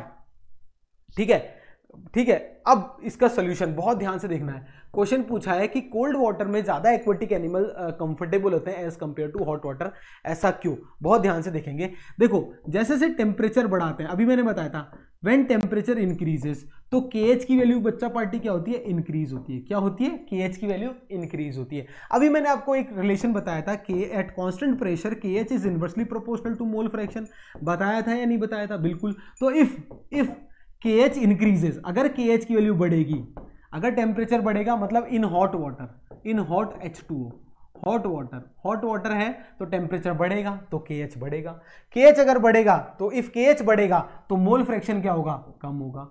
Mole fraction कम होगा तो मोल्स भी क्या होंगे, कम होंगे। इसका मतलब अगर मोल फ्रैक्शन कम है तो बहुत ध्यान से देखना, मोल फ्रैक्शन कम है। अब हेनरी ने एक चीज और बताई थी आपको, क्या बताई थी कि सॉल्युबिलिटी जो है मोल फ्रैक्शन की भी प्रोपोर्शनल होती है, बिल्कुल। अगर मोल फ्रैक्शन कम होगा तो सॉल्युबिलिटी ऑफ गैस भी क्या होगी, कम होगी। तो क्या होगा, सॉल्युबिलिटी ऑफ गैसेस में ऑक्सीजन भी तो प्रेजेंट है, वो भी क्या होगी, कम होगी। अगर ऑक्सीजन कम हो जाएगा तो एक्वेटिक लाइफ जो होगी वो कंफर्टेबल होगी, नहीं सर, उनके लिए दिक्कत होगी। इसका मतलब हॉट वाटर होगा तो सर एक्वेटिक लाइफ को कम ऑक्सीजन मिलेगी, तो इसलिए उनका जो सर्वाइवल है वो मुश्किल हो जाएगा। क्लियर, तो अगर हॉट वाटर है तो KH बढ़ेगा। KH क्यों बढ़ेगा, क्योंकि टेम्परेचर बढ़ने से KH बढ़ता है। ठीक है, आप वो लाइन यहां भी लिख सकते हैं। तो if temperature increases, value of KH, value of Henry constant increases, so therefore mole fraction decreases. If mole fraction decreases, solubility also decreases by using Henry's law. तो हेनरी लॉ की एप्लीकेशन है या नहीं है, बिल्कुल क्लियर है। इससे पहले मैंने इससे पहले वाले बैच को पढ़ाया था कैसे मछली जल की रानी है। कौन से जल की रानी है? ठंडे जल की, नॉट गर्म जल की या हॉट जल की नहीं है, कोल्ड जल की रानी है। क्यों? क्योंकि हॉट जल के अंदर सॉल्युबिलिटी ऑफ गैसेस क्या हो जाती है? कम हो जाती है। क्लियर है? ठीक है। अगला क्वेश्चन एग्जाम में क्या पूछा जाता है हेनरी लॉ से रिलेटेड? ये रहा, when we open a bottle of cold drink we see bubble coming out. जब भी अपन किसी बॉटल को ओपन करते हैं, किसको? कोल्ड ड्रिंक की बॉटल को, तो उसमें से बबल दिखते हैं, थोड़े थोड़े दिखते हैं, और बहुत ज़्यादा प्रेशर से करते हो तो भी बबल दिखते हैं। ऐसा क्यों? क्वेश्चन ये है। ठीक है, इसको बहुत ध्यान से देखना। जब भी कोल्ड ड्रिंक की बॉटल को पैक किया जाता है तो उसके अंदर CO2 जो होती है, CO2 गैस को डिसॉल्व किया जाता है एट हाई प्रेशर। ठीक है, CO2 gas at high pressure जो है बॉटल्स के अंदर पैक किया जाता है। ठीक है, is sealed into bottles, is soft drink की जो बॉटल्स होती है उसमें CO2 को हाई प्रेशर पे रखा जाता है। क्यों? क्योंकि हाई प्रेशर पे सॉल्युबिलिटी बढ़ेगी CO2 गैस की, तो वो सॉल्युबल हो जाए। बिल्कुल सर। अब जैसे ही आप ढक्कन खोलते हो तो आपने क्या किया? प्रेशर रिलीज किया। When you open the cap of a cold drink bottle, what you have done is you have release the pressure. तो जैसे ही प्रेशर रिलीज होगा या प्रेशर कम होगा तो सॉल्युबिलिटी कम होगी। ठीक है, तो when we open the bottle, when we open the bottle, ठीक है, तो क्या कर रहे हो आप? we are reducing the pressure, we are decreasing या reducing the pressure। और अब बस यहां तक खत्म। अगर प्रेशर कम होगा तो प्रेशर कम होने से क्या होता है? सॉल्युबिलिटी भी क्या होगी? कम होगी। तो क्या होगी सर? सॉल्युबिलिटी क्या होगी? कम होगी। अगर सॉल्युबिलिटी कम होगी तो CO2 क्या होगा? कम सॉल्युबल होगा तो बाहर आएगा। बाहर किस फॉर्म में आएगा? बबल्स की फॉर्म में आएगा। ठीक है, तो CO2 जो है कम सॉल्युबल होगा अगर लिक्विड के अंदर, तो वो बाहर आ जाएगा किस फॉर्म में? बबल्स की फॉर्म में। समझ में आ गया? बिल्कुल। तो ये कंसेप्ट है कोल्ड ड्रिंक के बबल्स का। क्यों सर? क्योंकि CO2 को हाई प्रेशर पे सील्ड किया जाता है कि इससे अच्छा, जिससे वो अच्छे से डिसॉल्व हो जाए। ठीक है, कोल्ड ड्रिंक के अंदर। और जैसे कैप खोलते हो तो प्रेशर रिलीज कर रहे हो, प्रेशर कम होने से सॉल्युबिलिटी क्या होती है? कम हो जाती है। सॉल्युबिलिटी किसकी? CO2 की। जैसे CO2 की सॉल्युबिलिटी कम हो गई लिक्विड के अंदर तो वो क्या होगी? बाहर आएगी। किस फॉर्म में आएगा? बबल के फॉर्म में आएगा। क्लियर है? ठीक है। अगला क्वेश्चन जो एग्जाम में पूछा जाता है, ये वेरी वेरी इंपॉर्टेंट, स्टार लगा लो, ये बहुत इंपॉर्टेंट क्वेश्चन है, एग्जाम में जरूर ये पूछा जाता है, स्कूबा डाइवर वाला। ठीक है, स्कूबा डाइवर्स वाला पूछा जाता है कि इस केस में क्या क्या क्वेश्चन पूछे जाते हैं। 2 या 3 क्वेश्चन पूछे जाते हैं, तो वो मैं सब समझा देता हूं आपको। स्कूबा डाइवर आप सबको पता है, अगर पहली बार देख रहे हो तो मैं बता देता हूं आपको। ये क्या करते हैं, ये लोग है ना, पीछे एक सिलेंडर लगा के ऐसे चश्मा वश्मा लगा के बढ़िया सा ऐसे पानी में डुबकी लगाते हैं, बहुत डेप्थ में जाते हैं। उसके बाद वो फिर नीचे बिल्कुल अपना जो भी काम करना है, फोटोग्राफी करना है, एक्वेटिक लाइफ देखनी है, उसके बाद फिर से वो सरफेस पे आ जाते हैं। ये इतनी सी बात है। अब इसमें क्वेश्चन क्या क्या बनते हैं वो समझते हैं। देखो, सबसे पहला, स्कूबा डाइवर्स जब नीचे जाते हैं तो अंडर वाटर जैसे जैसे उनकी हाइट बढ़ेगी, डेप्थ बढ़ेगी, तो प्रेशर क्या होगा? डिसॉल्व गैस का बहुत ज्यादा होगा। तो ये देखो, जैसे जैसे डेप्थ में जा रहे हैं, देखना ऐसे, तो क्या होगा? जैसे जैसे बढ़ रही है, गहराई बढ़ रही है, तो प्रेशर क्या है? इंक्रीज हो रहा है। क्या हो रहा है? प्रेशर इंक्रीज हो रहा है। अब प्रेशर इंक्रीज हो रहा है तो सॉल्युबिलिटी भी क्या होगी? इंक्रीज होगी। किसकी? जो डिसॉल्व्ड गैसेस है उनके इर्द गिर्द, उनकी सॉल्युबिलिटी क्या होगी? इंक्रीज होगी। अब उनका प्रेशर भी क्या है? बहुत ज्यादा है। किस पे? ह्यूमन बॉडी के अंदर। तो अपनी बॉडी के अंदर अगर मैं मान लो डुबकी लगाऊंगा, तो अगर मैं बहुत ज्यादा डेप्थ में जा रहा हूं तो प्रेशर बहुत ज्यादा है, तो गैसेस का प्रेशर है ना, तो उस प्रेशर को क्या मेंटेन करने के लिए तो अंदर बॉडी के अंदर से भी क्या करना पड़ेगा? प्रेशर एक्सर्ट करना पड़ेगा। तभी तो वो न्यूटन्स का third law, equal and opposite force होगा तो बॉडी कोलैप्स नहीं होगी। बिल्कुल सर। तो इसलिए वो क्या करते हैं? मास्क लगा के हाई प्रेशर पे सिलेंडर रखा जाता है। High pressure cylinder is used जो है, क्यों? क्योंकि in order to nullify the increased pressure inside the depth. तो डेप्थ में जाते हैं तो बहुत ज्यादा प्रेशर रहता है गैसेस का, तो बॉडी कोलैप्स होने का डर रहता है, तो हाई प्रेशर के सिलेंडर्स को यूज किया जाता है। गैसेस यूज होती है, कौन कौन सी वो आगे बताऊंगा। तो गैसेस यूज होती है हाई प्रेशर पे, क्योंकि वो क्या करती है? उसको बैलेंसिंग की काम आती है। ठीक है, क्लियर? बिल्कुल क्लियर। अब देखो, हाई प्रेशर सिलेंडर यूज हुआ है, एयर सिलेंडर। अब जैसे जैसे यहां पर आए, अब यहां से जैसे हाइट अटेन कर ली, डेप्थ अटेन कर ली, फिर वापस सरफेस पे जा रहे हैं। तो सरफेस पे जा रहे हैं तो क्या हो रहा है? प्रेशर कम हो रहा है गैसेस का, प्रेशर सडनली कम हो रहा है। बिल्कुल, प्रेशर कम हो रहा है तो जो डिसॉल्व्ड गैसेस थी वो क्या होती है? उसकी सॉल्युबिलिटी भी क्या हो जाएगी? कम हो जाएगी, क्योंकि प्रेशर से सॉल्युबिलिटी डायरेक्टली प्रोपोर्शनल होती है। अब सॉल्युबिलिटी अगर कम हो जाएगी गैसेस की, तो गैसेस क्या होगी? बाहर आएगी। बिल्कुल बाहर आएगी। अब ऑक्सीजन जो है नाइट्रोजन जो है और भी गैसेस बाहर आएगी, ऑक्सीजन तो बाहर आएगी, तो उसको तो ह्यूमन बॉडी क्या है यूज कर सकती है अपने वेरियस एक्टिविटीज के लिए, ब्रीदिंग के लिए, लंग्स एक्टिविटीज के लिए, मेटाबॉलिक एक्टिविटीज के लिए। बट एक बहुत ही डेंजरस गैस होती है जिसे बोलते हैं नाइट्रोजन। नाइट्रोजन की जैसे जैसे सॉल्युबिलिटी कम होती है और वो बाहर आती है तो ब्लड कैपिलरीज में क्या कर देती है, ब्लॉकेजेस क्रिएट कर देती है। क्या कर देती है बच्चों पार्टी, ब्लॉकेजेस क्रिएट कर देती है, और उस कंडीशन को क्या बोलते हैं, बेंड्स बोलते हैं। क्या बोलते हैं, बेंड्स। बहुत ध्यान से देखना ये चीज। देखो पहला पॉइंट क्या है कि जब डेप्थ में जाते हैं, ठीक है, डेप्थ में जाते हैं तो क्या होता है, प्रेशर, हाई प्रेशर होता है, प्रेशर हाई होता है। इस प्रेशर को नलिफाई करने के लिए हाई प्रेशर सिलेंडर्स यूज किए जाते हैं, ठीक है। अब सेकंड पॉइंट, जब सरफेस पे आते हैं तो प्रेशर सडनली क्या होता है, डिक्रीज होता है। प्रेशर डिक्रीज होगा तो सॉल्युबिलिटी भी क्या होगी, ऑफ गैसेस क्या होगी सर, डिक्रीज होगी। तो गैसेस विल कम आउट, यहां लिख लेता हूं। सो देयरफॉर ऑक्सीजन, नाइट्रोजन, ये क्या होती है, कम्स आउट। अब ऑक्सीजन का तो कोई दिक्कत नहीं आ जाएगी बाहर, बट नाइट्रोजन जो होती है देखना, तो N2 नाइट्रोजन गैस क्या करती है, ब्लड कैपिलरीज में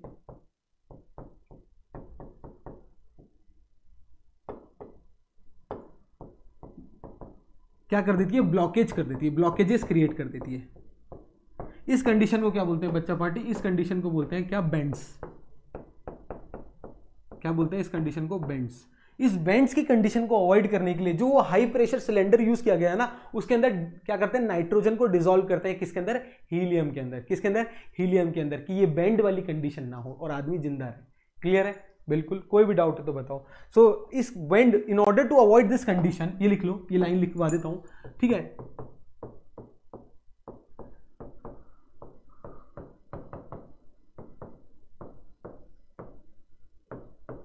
इन order to avoid the condition of bends, ठीक है,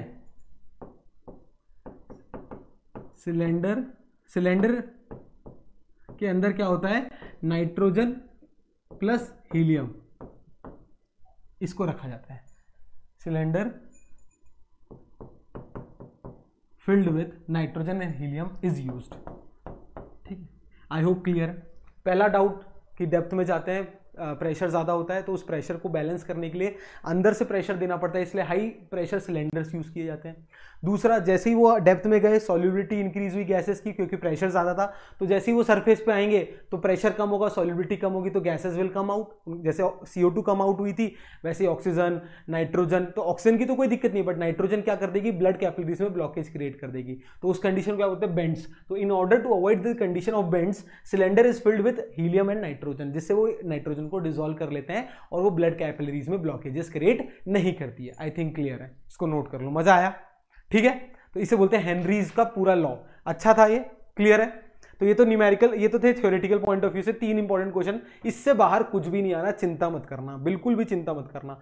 अब एक न्यूमेरिकल क्वेश्चन जो एग्जाम में पूछा जाता है हेनरी लॉ से, if nitrogen gas is bubbled through water at 293 kelvin, एक न्यूमेरिकल कर लेते हैं। How many millimoles of nitrogen gas would dissolve in 1 liter of water? Assume that nitrogen exert a partial pressure of 0.987 bar, given that Henry law constant for nitrogen at 293 Kelvin is 76.48 kilobar। ठीक है। अब इसके अंदर क्या क्या given है, सबसे पहले तो आपको हेनरीज कांस्टेंट गिवन है, पार्शियल प्रेशर गिवन है, बिल्कुल पूछा क्या है, मिली मोल्स ऑफ नाइट्रोजन पूछा है। मिली मतलब मोल्स निकाल लेते हैं, मिली मोल्स तो निकाल लेंगे। ठीक है, सबसे पहले अगर मैं नाइट्रोजन गैस के लिए अगर हेनरीज लॉ लिखना चाहूं तो क्या लिख सकता हूं, partial pressure of nitrogen gas is equal to KH Henry law constant for nitrogen gas, बिल्कुल sir, into mole fraction of nitrogen gas. हाँ सर, बिल्कुल लिख सकते हैं, नहीं लिख सकते, बिल्कुल। कोई भी डाउट है यहां तक? नहीं। अब मोल फ्रैक्शन ऑफ नाइट्रोजन गैस अगर मैं निकालना चाहूं तो क्या पार्शियल प्रेशर गिवन है, कितना गिवन है नोट करो, 0.987 बार गिवन है, बिल्कुल।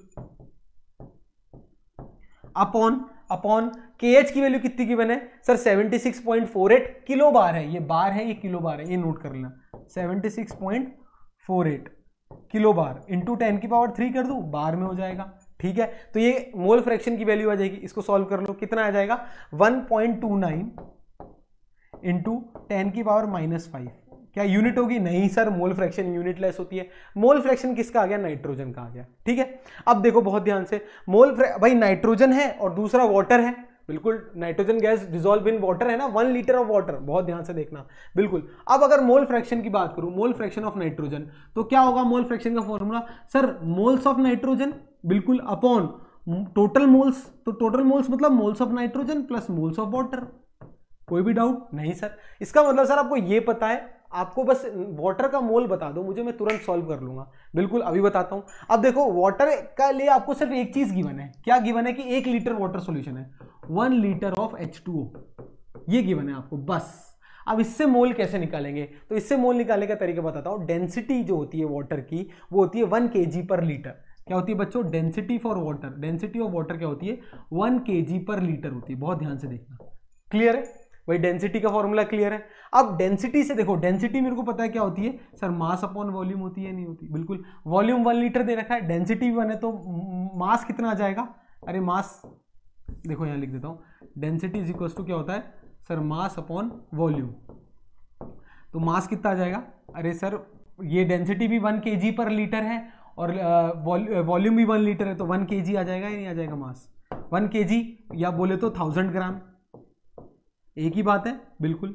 अब देखो मास आ गया, 1 लीटर वाटर के अंदर मास कितना होता है? 1000 ग्राम होता है। चाहो तो उसको याद कर लो, हमेशा न्यूमेरिकल में, ये केमिस्ट्री में काम आएगा। निकाल के दिखा दिया, बिल्कुल भी रटाया नहीं है, बिल्कुल निकाल के दिखाया कैसे निकालते हैं। अब देखो मास पता है आपको वाटर का, और वाटर का मॉलिक्यूलर वेट भी पता है कितना होता है? 18, 2 हाइड्रोजन का और 16 ऑक्सीजन का। अब उससे मोल्स आ जाएंगे वाटर के, बिल्कुल कितने आ जाएंगे? इसका n मान लो अपॉन इसको भी n मान लो, प्लस ये मान लो 1000 अपॉन 18, बिल्कुल। अब ये जो क्वांटिटी है ये कट कटाई कितनी आएगी? 55.55 आती है बच्चों।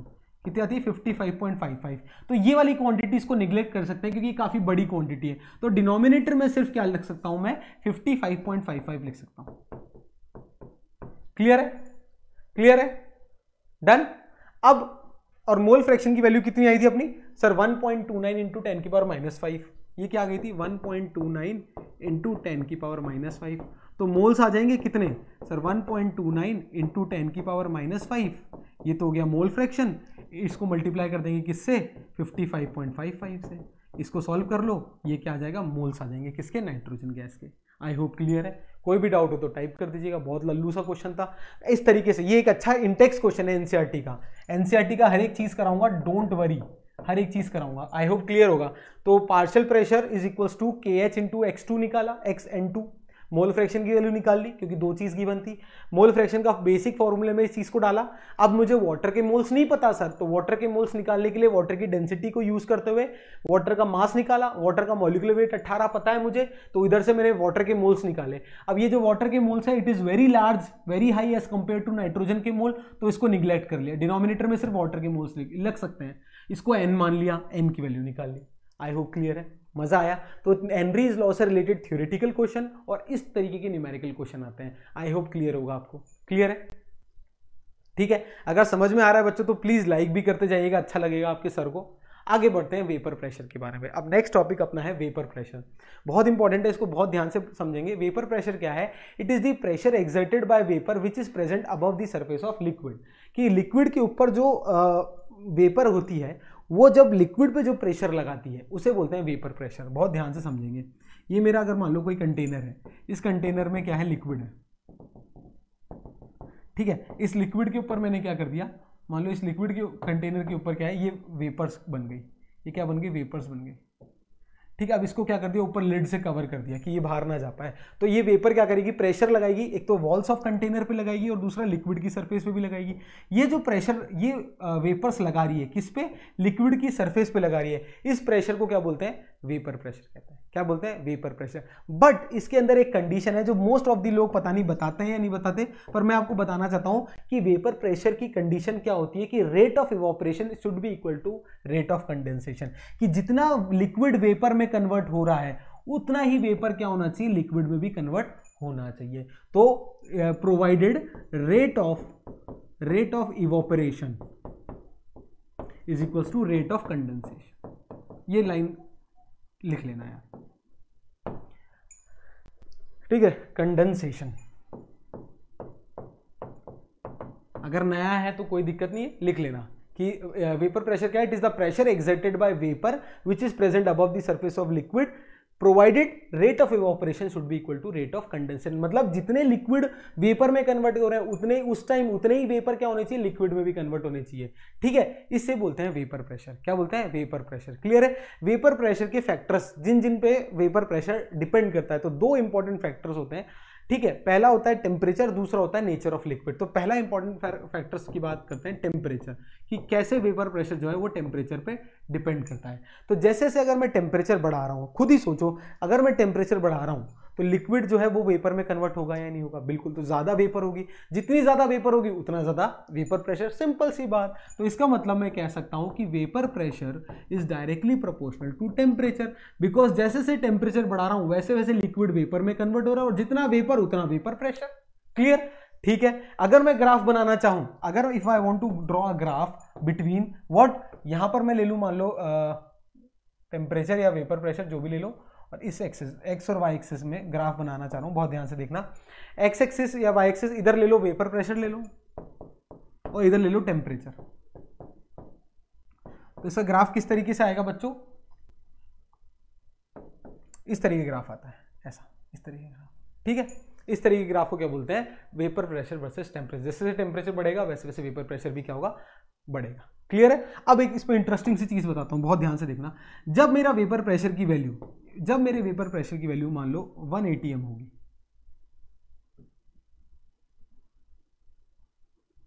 ठीक है, बहुत ध्यान से देखना। ये जब मान लो 1 atm है, जब वेपर प्रेशर की वैल्यू 1 atm है, 1 atm है, उस टाइम पे जो ये टेम्परेचर होगा उसको बोलते हैं टीबी, बोले तो बॉइलिंग पॉइंट। क्या बोलते हैं, boiling point. The temperature at which vapor pressure is 1 atm, vapor pressure become equal to atmospheric pressure is known as boiling point of that liquid। ठीक है, TB ये ग्राफ है, this is the relation between vapour pressure and temperature. Clear. ठीक है, कोई भी doubt है, नहीं सर कोई भी डाउट नहीं है। अब देखो, एक रिलेशन था जिसे बोलते हैं क्लॉसियस क्लैपेरॉन रिलेशन। क्या बोलते हैं, क्लॉसियस क्लैपेरॉन रिलेशन, जिसने बताया था वेपर प्रेशर और टेम्परेचर के बीच में रिलेशन। क्या रिलेशन था, रिलेशन था log P2 अपॉन P1। क्या था, log P2 अपॉन P1। ये एनसीईआरटी में नहीं है, एक्स्ट्रा नॉलेज के लिए बता रहा हूं। log P2 upon P1 is equals to delta H upon 2.303 R। अब देखो याद करने का तरीका, ये P1 से चालू हो रहा है तो यहाँ T1 लिख देना, 1/T1 माइनस 1/T2। कई बच्चे कंफ्यूज हो जाते हैं कि अंदर P1 लिखना है T2, तो याद करने का तरीका है P2 अपॉन P1, यहाँ P1 तो यहाँ T1, इस तरीके से याद रखना। ठीक है, तो ये इक्वेशन है। ठीक है, इसे बोलते हैं क्लॉसियस क्लैपेरॉन रिलेशन। ठीक है, या इक्वेशन क्या बोलते हैं इसको, इसको क्या है, क्लॉसियस ऐसा यूएस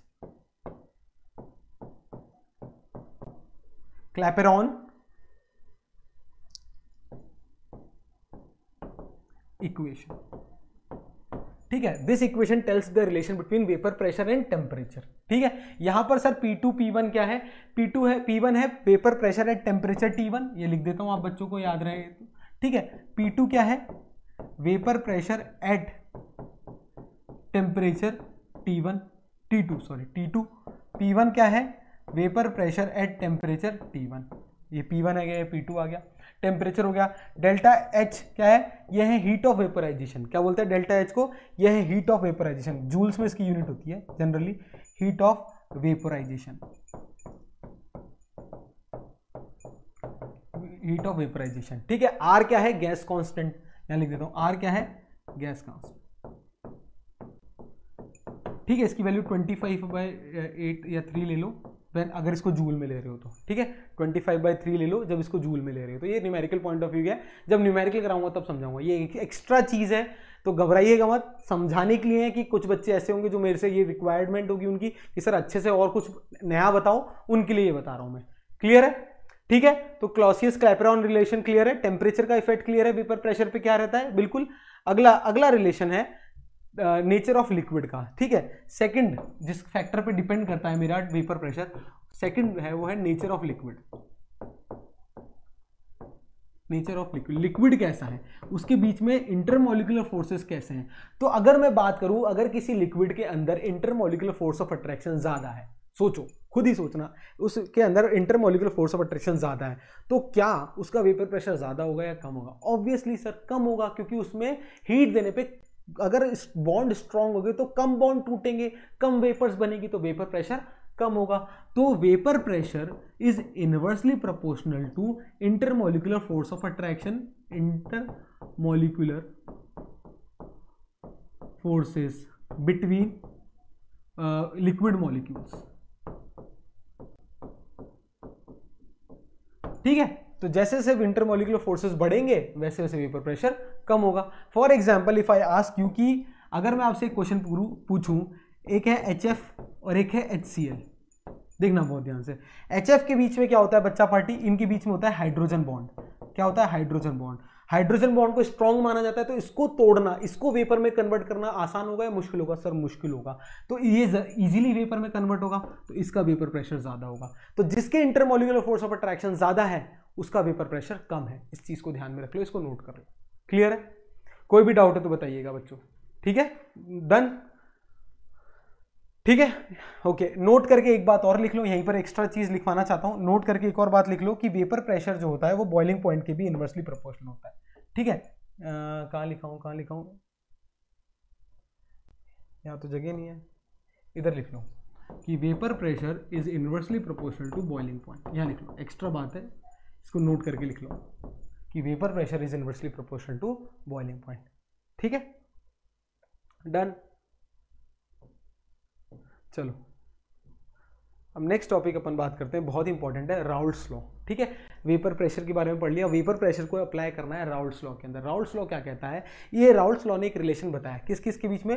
पार्शियल प्रेशर के बीच में और मोल फ्रैक्शन के बीच में। ये क्या कहता है कि जो पार्शियल वेपर प्रेशर होता है किसी भी कंपोनेंट का, वो डायरेक्टली प्रोपोर्शनल होता है उसके मोल फ्रैक्शन जितना प्रेजेंट है सोल्यूशन के अंदर। क्या कहता है कि राउल्ट्स लॉ क्या कहता है कि it states that for a solution of volatile liquid, volatile होना जरूरी है बच्चों। क्यों सर? वोलेटाइल होंगे तभी तो वो क्या होगा, वेपर में कन्वर्ट होगा, तो तभी तो प्रेशर जनरेट होगा। बिल्कुल, तो it states that a solution of volatile liquid the partial vapor pressure of each component is directly proportional to its mole fraction present in the solution।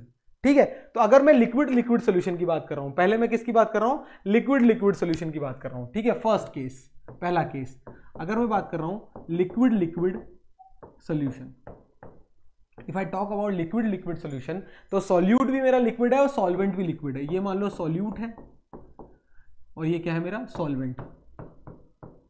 दोनों क्या है? लिक्विड, और दोनों ही क्या है? वोलेटाइल इन नेचर है। दोनों क्या है?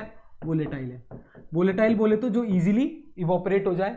ठीक है, दोनों ही वोलेटाइल है। सॉल्वेंट को मैंने पहले भी बोला था आपको, ए लेटर से डिनोट करूंगा और सॉल्यूट को बी लेटर से डिनोट करूंगा। पढ़ाने आगे जैसे जैसे बढ़ेंगे अपन, सॉल्यूट को बी लेटर से डिनोट करूंगा। ठीक है, अब ये लॉ राउल्ट्स लॉ क्या कहता है कि जो पार्शियल वेपर प्रेशर है ए का या बी का is directly proportional to its mole fraction. क्या कहता है?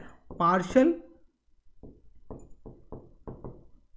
vapor pressure of either A or B is directly proportional to mole fraction of A or mole fraction of B। बिल्कुल, ये क्या है मेरा? Raoult's law. अभी समझाऊंगा, चिंता मत करिएगा।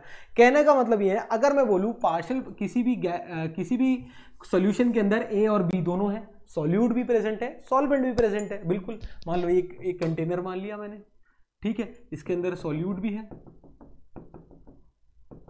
और इसके अंदर मैंने क्या सॉल्यूट भी डाल दिया और सॉल्वेंट तो है ही है। ये सॉल्यूट है और ये क्या है मेरा? सॉल्वेंट है। इस केस में इस कंप्लीट सॉल्यूशन का जो प्रेशर होगा वो उसके बारे में अपन बात करेंगे, कैसे निकालते हैं। तो देखना, राउल्ट्स लॉ ये कह रहा है कि पार्शियल प्रेशर ऑफ सॉल्वेंट की बात करूं, is directly proportional to mole fraction of solvent. PA is directly proportional to mole fraction and partial pressure of solute Pb is directly proportional to mole fraction of solute। भाई जो mole fraction present है। बिल्कुल, अब जब proportionality के sign हटाते हैं ना बच्चों पार्टी, तो इधर क्या कांस्टेंट यूज कर सकते हैं, वो कांस्टेंट है Pa नॉट x से, और इसको भी लिख सकता हूं, Pb को क्या लिख सकता हूं सर? Pb not xb। ये समझना है अब ये क्या है, बहुत ध्यान से देखना। पीए क्या है, पीबी क्या है, पीबी नॉट क्या है, पीए नॉट क्या है, ये समझना है, बहुत ध्यान से देखना। अब जब सोल्यूशन है, ये क्या है, कंप्लीट सोल्यूशन है, इस सोल्यूशन के अंदर जो सॉल्वेंट का प्रेशर है उसे पीए बोले। सोल्यूशन के अंदर जब दोनों चीज प्रेजेंट है उस टाइम पे जो पार्शियल प्रेशर है सॉल्वेंट का उसे पीए बोला है। और जब प्योर फेज में बात कर रहा हूं, मतलब जब सिर्फ और सिर्फ ए ही है, सोल्यूशन के अंदर सॉल्यूट नहीं है, सिर्फ सॉल्वेंट प्रेजेंट है, उस केस में जो प्रेशर होता है उसे पीए नॉट बोलते हैं। ये क्या है, पीए क्या है, ये क्या है, P A vapour pressure of A in solution, vapour pressure of component A in solution. और पीए नॉट क्या है, vapour pressure of pure A, pure A when B is not present, when B is not present। ये बहुत ध्यान देखना, बहुत समझना है, अच्छे से समझना है। पीए क्या है, देखो एक कंटेनर है, उसमें सॉल्यूट भी है और सॉल्वेंट भी है और सॉल्यूट भी है। उस टाइम पे जो उस सॉल्यूशन के अंदर जो सॉल्वेंट का प्रेशर है, वेपर प्रेशर, उसे पीए बोल रहा हूं, और जो सॉल्यूट का वेपर प्रेशर है उसको पीबी कह रहा हूं। क्लियर। अब मैंने सिर्फ और सिर्फ प्योर सॉल्यूट ले लिया और प्योर सॉल्वेंट ले लिया। प्योर सॉल्वेंट का जो वेपर प्रेशर है उसे पीए नॉट बोल दिया, और pure vapour phase, pure solute का जो वेपर फेज है उसको पीबी नॉट कह दिया। बस ये बहुत ध्यान से समझना है, ठीक है। और उसी तरीके से ये पीबी क्या है, vapour pressure of B in the solution, in solution. और पीबी नॉट क्या है, vapour pressure of pure B when A is not present. Clear है, कोई भी डाउट है तो बताओ। क्लियर है, क्लियर है, ठीक है। अब अगर मैं टोटल प्रेशर की बात करूं, अगर मैं आपसे पूछूं टोटल प्रेशर कैसे निकालेंगे, पी टोटल, तो बस सर दोनों का ऐड कर दो, सर सॉल्यूट का प्लस सॉल्वेंट का, या सॉल्वेंट प्लस सॉल्यूट का ऐड कर दिया, कर दो, तो पी टी इज वॉट, पीए को क्या लिख सकता हूं sir, PA not X A, binary components की बात कर रहा हूं, ध्यान रखना, और पीबी नॉट एक्स बी लिख सकता हूं या नहीं लिख सकता, कोई भी डाउट है। क्लियर है, ये मेरा क्या आ गया, ये आ गया मेरा किसका, vapour pressure, total vapour pressure, किसी भी सॉल्यूशन का टोटल वेपर प्रेशर आ गया है। क्लियर, कोई भी डाउट है तो बताइए, टोटल वेपर प्रेशर, ठीक है। अब देखो बहुत ध्यान से देखना, अब बहुत इंपॉर्टेंट एक रिलेशन, एक ग्राफ बना के दिखाता हूं आपको, वो रटना बिल्कुल भी नहीं है बच्चों, ग्राफ बनाते हैं, आओ मजे से, बहुत ध्यान से ग्राफ बनाएंगे।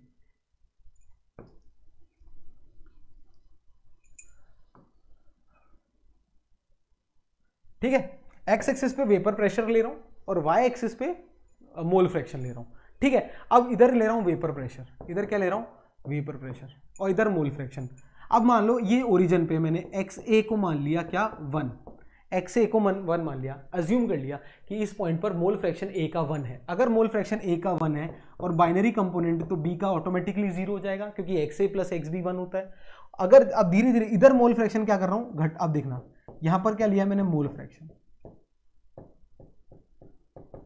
अब यहाँ XA1 है, यहाँ मैंने क्या ले लिया, मोल फ्रैक्शन XA को 0 ले लिया, कम होता गया वो 0 हो गया। अगर XA 0 हो गया तो ऑटोमेटिकली XB क्या हो जाएगा, 1। मतलब A का तो मोल फ्रैक्शन कम हो रहा है और B का बढ़ रहा है, यही हुआ ना, बिल्कुल सर। आओ अब रिलेशन बनाते हैं, ग्राफ बनाते हैं, ठीक है। अब वही आ जाओ इक्वेशन पे, जब XA 1 है और XB 0 है, ठीक है, तो टोटल प्रेशर PA नॉट हो जाएगा या नहीं हो जाएगा, बिल्कुल। अरे यहाँ देखो, व्हेन XA मेरा 1 एंड XB मेरा 0, तो P टोटल क्या हो जाएगा, PA नॉट हो जाएगा या नहीं हो जाएगा, चेक करो। यहां बना देते हैं, यहां बना दो PA नॉट, ठीक है। उसी तरीके से यहां देखो वापस, व्हेन XA मेरा 0 है एंड XB मेरा 1 है, उस केस में टोटल प्रेशर कितना हो जाएगा सर, PB नॉट हो जाएगा या नहीं हो जाएगा, बिल्कुल सर। तो PB नॉट मान लो यहां है या ऊपर मान लो, जो आपका मन करे। मान लो मैं मान रहा हूं ज्यादा वोलेटाइल है, component B is more volatile, तो मैंने यहां मान लिया, कोई दिक्कत नहीं, आप नीचे भी मान सकते हो, रटना नहीं है। मैंने मान लिया कि component B is more volatile, if B is more volatile, ठीक है। अब देखो, अब ये रिलेशन क्या लीनियर रिलेशन है या नहीं है, जैसे जैसे मोल फ्रैक्शन ए का क्या है, कम हो रहा है, तो ये ग्राफ क्या है, नीचे आएगा या नहीं आएगा, बिल्कुल इस तरीके से। एक मिनट, अलग पेन से लिख देते हैं जिससे क्लियर हो। अबे देखो, ठीक है, चेक करो। अगर ये PA का जो ग्राफ है, ये किसका ग्राफ आया, ये PA का आया ना, PA इज इक्वल टू क्या आ गया, अरे पी ए नॉट एक्स से ही तो होता है बच्चों, बिल्कुल सर। तो जैसे से पी एक्स से कम हो रहा है तो ये ग्राफ लीनियरली डिक्रीज होगा या नहीं होगा? बिल्कुल सर होगा। कोई भी डाउट है? नहीं सर कोई भी डाउट नहीं है। ठीक है, तो ये ग्राफ किसका है? या अभी बाद में, ठीक है, ये ग्राफ है पी ए बराबर पी ए नॉट एक्स से। ठीक है, अब अगला अलग देखो, अलग कलर से बनाते हैं। ये देखो, अब जैसे जैसे एक्स भी बढ़ रहा है वैसे पी बी भी बढ़ेगा। नहीं बढ़ेगा या नहीं बढ़ेगा? चेक करो, बिल्कुल। अरे कोई भी डाउट है तो बताओ। ठीक है, देखो ये येलो वाली लाइन क्या थी? ये येलो वाली लाइन इधर लिख रहा हूं। ये येलो वाली लाइन थी पी ए बराबर पी ए नॉट एक्स से। ठीक है, बिल्कुल सर। और ये रेड वाली लाइन क्या है? पीबी की लाइन है। ये पीबी की लाइन है, क्या है? PB not X B. तो देखो जैसे यहां एक्स बी जीरो था तो पीबी जीरो, जैसे जैसे एक्स बी बढ़ रहा है पीबी बढ़ रहा है। बिल्कुल। कोई भी डाउट है? नहीं सर कोई भी डाउट नहीं। अब इन दोनों को ज्वाइन कर दो। अगर मैं इन दोनों को ज्वाइन कर देता हूं, इस लाइन को ज्वाइन कर देता हूं, ये व्हाइट वाली जो लाइन बन रही है ये कौन सी लाइन है? ये क्या है सर? ये लाइन है पी टोटल। अरे दोनों को ज्वाइन करा तो पी टोटल क्या आ गया? P A plus P B, खत्म। तो ये बन गया नहीं बन गया राउल्ट्स लॉ का एक्सप्रेशन? क्लियर? अरे ये क्या है? पी ए, ये पी बी की लाइन है, ये पी ए की लाइन। ये डिक्रीजिंग क्यों है? क्योंकि मोल फ्रैक्शन ए का कम हो रहा है, मोल फ्रैक्शन बी का बढ़ रहा है तो पी बी भी बढ़ रहा है, और इन दोनों का समीशन का ये पी टोटल का ग्राफ आ गया नहीं आ गया? देखो इन दोनों का जोड़ोगे ये आएगा, इन दोनों को जोड़ोगे ये आएगा, इस पॉइंट पर ही इन दो पॉइंट पे जोड़ोगे ये आएगा, इन दोनों को जोड़ेगा तो ये आएगा। जैसे जैसे जोड़ते जाओगे zero plus maximum is maximum, ये zero plus maximum is maximum, तो इस तरीके का ग्राफ बनेगा। क्लियर है? तो रटना नहीं है बिल्कुल। तो ये है राउल्ट्स लॉ का प्लॉट। ये क्या है? Mole fraction versus vapour pressure. Clear है? ठीक है, क्लियर है। कोई भी डाउट हो तो बताइएगा। किसी बच्चे को कंफ्यूजन है ये ऊपर क्यों बनाया, इसको आप नीचे भी बना सकते हो, कोई दिक्कत की बात नहीं, आपके हाथ में है। मैंने बी को मोर वोलेटाइल माना है, अगर आप चाहो तो ए को मोर वोलेटाइल मान सकते हो, कोई डाउट नहीं है। ठीक है, क्लियर है कि ये vapour pressure versus mole fraction का प्लॉट? आई थिंक क्लियर है। कोई भी डाउट है तो बताओ। ठीक है। इस पे एक और क्वेश्चन जो एग्जाम में पूछा जाता है वो मैं बताना चाहता हूँ। यही आपको एग्जाम में ये पूछा जाता है। देखो इधर देखो, अपन ने क्या रिलेशन बनाया? पी टोटल का क्या रिलेशन आया था? पी टोटल आ गया था अपना P A not X A plus P B not X B. ठीक है, अब बाइनरी कंपोनेंट है तो मैंने बताया था x A plus x B की वैल्यू क्या हो जाएगी? 1। अब आप क्या करो, एक्स ए की जगह या एक्स बी की जगह दूसरे कंपोनेंट इंट्रोड्यूस कर दो। तो एक्स ए को 1 माइनस एक्स बी यहां पर रख दो, तो पी टोटल की वैल्यू क्या हो जाएगी? देखना, P A not 1 minus X B plus P B not X B. आ जाएगा या नहीं आ जाएगा? बिल्कुल सर आ जाएगा। कोई भी डाउट नहीं? इसको सॉल्व कर लो। तो पी ए नॉट, और इसमें पी ए, इसमें एक्स बी कॉमन ले लो, तो यहाँ से क्या आ जाएगा? P B not minus P A not X B आ गया। इसका मतलब जो टोटल प्रेशर है वो किसी एक कंपोनेंट की मोल फ्रैक्शन के ही पे ही डिपेंड करता है। कई बार सीबीएसई बोर्ड में एक क्वेश्चन पूछा गया है कि prove that the total vapour pressure of component A plus B depend on the mole fraction of any component, mole fraction of only one component. ठीक है, तो ये मैंने डिराइव कर दिया है कि पीटी किस पर डिपेंड कर रहा है? X B. अगर यहाँ आप एक्स ए की जगह एक्स बी रख देते तो भी एक्स बी की जगह एक्स ए का रिलेशन आ जाता। तो ये मैंने क्या प्रूव कर दिया कि टोटल प्रेशर, क्या प्रूव कर दिया? Total vapour pressure depends on the mole fraction of any one component। ये इसका डेरिवेशन है बच्चों। सिर्फ किसी एक कंपोनेंट की मोल फ्रैक्शन पे ही टोटल वेपर प्रेशर डिपेंड करता है। एग्जाम में पूछा गया है, ये सीबीएसई बोर्ड में पूछा गया सवाल है ये। तो इस बार 2023 में नहीं आया था, तो 2024 में आने की स्ट्रॉन्ग प्रोबेबिलिटी है इस डेरिवेशन की। ठीक है, क्लियर है? और ये प्लॉट तो बहुत इंपॉर्टेंट है, सुपर डुपर इंपॉर्टेंट प्लॉट है ये। ठीक है, very very important plot, NEET JEE CBSE सब बच्चों के लिए बहुत इंपॉर्टेंट है। कोई भी डाउट है तो बताइएगा। ठीक है, चलो आई थिंक क्लियर है, वेपर प्रेशर क्लियर है। चलो, ये लिक्विड सॉल्यूशन की बात करी थी मैंने। अब मैं बात कर रहा हूं वेपर प्रेशर की, लिक्विड के अलावा सॉलिड लिक्विड सिस्टम की बात करते हैं। सेकंड, वेपर प्रेशर की बात करेंगे फॉर सॉलिड लिक्विड सिस्टम। बहुत ध्यान से देखना, देखो सॉलिड लिक्विड सिस्टम बहुत इजी है। कैसे? मैंने सॉल्यूट ले लिया, सॉलिड सॉल्यूट को मैंने बी माना था या नहीं माना था? ठीक है सर। लिक्विड ले लिया मैंने, अरे यार लिक्विड ले लिया मैंने सॉल्वेंट, सॉल्वेंट को मैं हमेशा ए मान रहा हूं या नहीं मान रहा? अब अगर सॉल्यूट जो है मेरा सॉलिड है तो पार्शियल प्रेशर उसका क्या जीरो होगा या नहीं होगा? क्योंकि इनकम्प्रेसिबल होता है, इनकम्प्रेसिबल होता है या नहीं होता? बिल्कुल। तो इस केस में सर जो टोटल प्रेशर होगा वो सिर्फ और सिर्फ पीए होगा या नहीं होगा? बिल्कुल। वो सिर्फ और सिर्फ क्या होगा? पीए नॉट एक्स से होगा या नहीं होगा? बिल्कुल। बस खत्म, टॉपिक खत्म। सोचो इतना सा क्यों छोड़ना, इतना सा क्यों छोड़ना? एनसीईआरटी में हो या ना हो अपन को आना चाहिए नहीं आना चाहिए? थोड़ा सा एनालाइज ही तो करना है कि अगर सॉलिड होगा सॉल्यूट तो उसका प्रेशर क्या होगा? जीरो। रख दो जीरो, रख दिया। तो टोटल प्रेशर वाली इक्वेशन के अंदर पीए प्लस पीबी के अंदर पीबी जीरो रख दिया तो पीटी जो होगा वो सिर्फ पीए के बराबर हो जाएगा या नहीं हो जाएगा?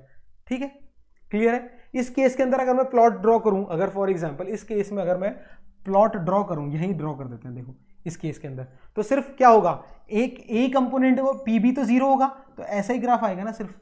ठीक है, यहाँ वेपर प्रेशर, यहाँ एक्स ए लिख लो 1 और ये एक्स ए की वैल्यू क्या लिख लो? 0। तो ये पी ए आ जाएगा नहीं आ जाएगा? इस केस में ये पी ए या पी टोटल यही रहेगा क्योंकि पी बी तो रहेगा ही नहीं इस केस में। क्लियर है? कोई भी डाउट है तो प्लीज बताइएगा। डन? बिल्कुल sir done.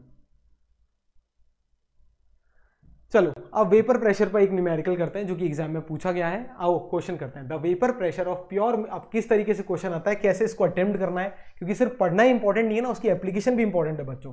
The vapour pressure of pure methyl alcohol, very good. तो P not methyl alcohol is 0.15 bar, शाबाश। ठीक है।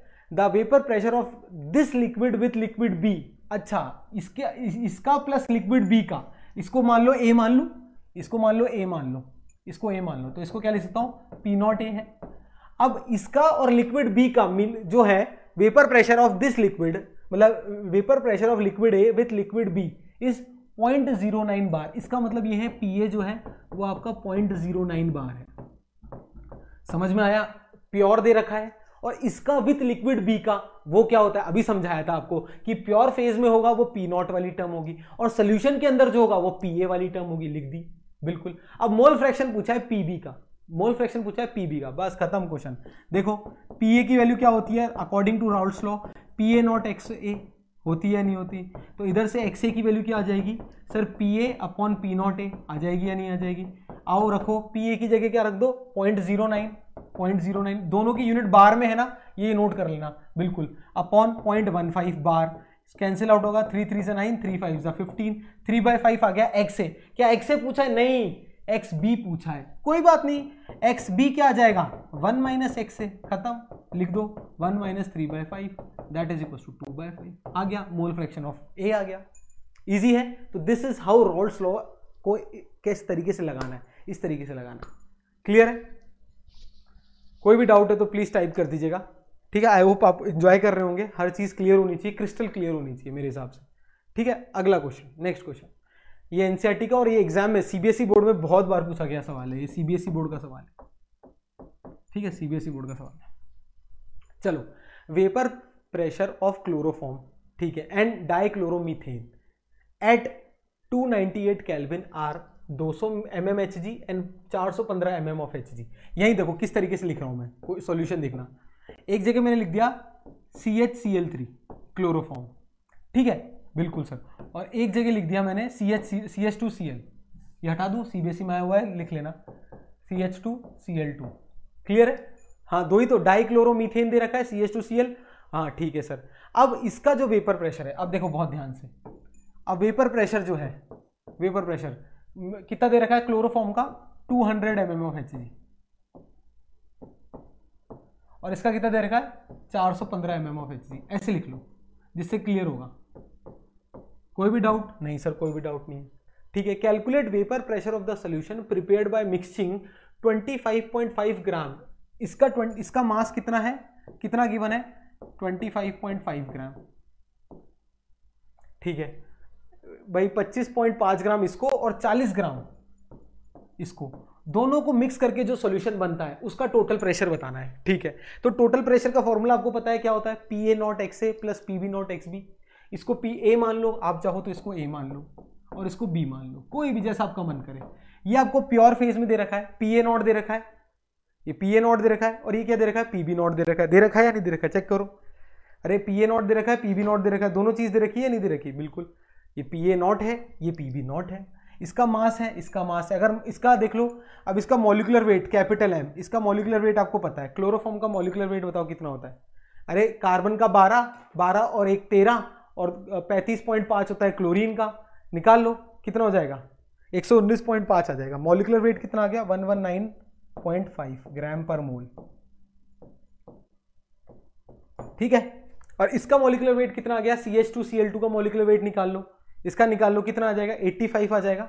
अरे ऐसे निकाल लो यार बच्चों, देखो कार्बन CH2Cl2, घबराना नहीं है, 12 + 2 14 प्लस 35.5 इंटू 2, 35 और 35 70, 71, 71 और 14 85 ग्राम पर मोल। ठीक है, ये इसका आ गया, क्लियर है। अब मॉलिक्यूलर मास आ गया और क्या आ गया, मास गिवन भी आ गया। ठीक है, अब क्या करना है, बहुत ध्यान से देखना, मुझे यहां लिख लो टोटल क्या होता है, पी टी क्या होता है, P A not X A, बिल्कुल, plus P B not X B. आपको पी ए नॉट पता है, पी बी नॉट पता है, ठीक है। आपको एक्स ए और एक्स बी निकालना है। एक्स ए क्या होता है, मोल फ्रैक्शन, मोल फ्रैक्शन के आपको लिए क्या निकालना है, मोल्स निकालना है सर, बिल्कुल। अब क्या करो, यहां पर ए लिख लो वापस से, और यहां लिख लो वापस से बी। अब देखो ए के मोल्स निकालने हैं, तो ए का मॉलिक्यूलर, ए का मास अपॉन मॉलिक्यूलर वेट, मास कितना है 25.5 अपॉन 119.5, ये आ गया मोल्स ऑफ ए, बिल्कुल। उसी तरीके से मोल्स ऑफ बी भी निकाल लो। मोल्स ऑफ बी कैसे निकालोगे, मोल्स ऑफ बी का molecular weight, mass upon molecular weight 40/85, 40/85। अरे कोई भी दिक्कत है, ये नंबर ऑफ मोल्स आ जाएंगे या नहीं आ जाएंगे, ये कितना आ जाएगा 0.213 आ जाएगा, ये पूरे 0.213 मोल्स, कितना आ जाएगा 0.213 मोल्स, और ये कितना आ जाएगा 0.47 मोल्स। ये आ गया मोल्स ऑफ ए और मोल्स ऑफ बी आ गया, क्लियर है। अरे चेक करो, मोल्स ऑफ ए और मोल्स ऑफ बी आ जाएगा या नहीं आ जाएगा, बिल्कुल। अब मोल फ्रैक्शन ऑफ ए निकाल लो, कितना आ जाएगा मोल फ्रैक्शन ऑफ ए, अरे moles of A sir upon total moles, total मतलब इन दोनों का सम, चेक करो इन दोनों का सम। अरे ये कितना है 213.213 और 0.47, करना कितना आ रहा है 0.683, 0.683। इसको निकाल लो, इसको कितना आ जाएगा, कैलकुलेट कर लेना, कितना आ जाएगा 0.312 आ जाएगा। ये मोल फ्रैक्शन आ गया किसका, ए कंपोनेंट का। अब बी का निकालने मत बैठना, बी का क्या करना 1 - 0.312 निकाल लेना, बस एक में कैलकुलेशन कर लो, बस सिंपल। इसको कर लो, कितना आ जाएगा, ये तो आ जाएगा 0.688, खत्म। ये बी का मोल फ्रैक्शन आ गया, ए का मोल फ्रैक्शन आ गया, बी का मोल फ्रैक्शन आ गया। ए के प्योर फेज में वेपर प्रेशर दे रखा है, बी के प्योर फेज में वेपर प्रेशर दे रखा है, पुट कर दो, खत्म। तो टोटल प्रेशर पी टोटल कितना आ गया, देखो पी ए नॉट कितना दे रखा है, पी ए नॉट दे रखा है 200 इंटू एक्स ए। एक्स ए कितना आया था आपका, एक्स ए चेक करो कितना आया था, एक्स ए कितना आया था 0.312 आया था ना, हाँ जी sir 0.312, plus P B not कितना आया था 415 दिया था क्वेश्चन में, और एक्स बी कितना निकाला था आपने, अभी निकाला है 0.688। इसको सॉल्व कर लोगे तो टोटल प्रेशर आ जाएगा या नहीं आ जाएगा, चेक कर लो।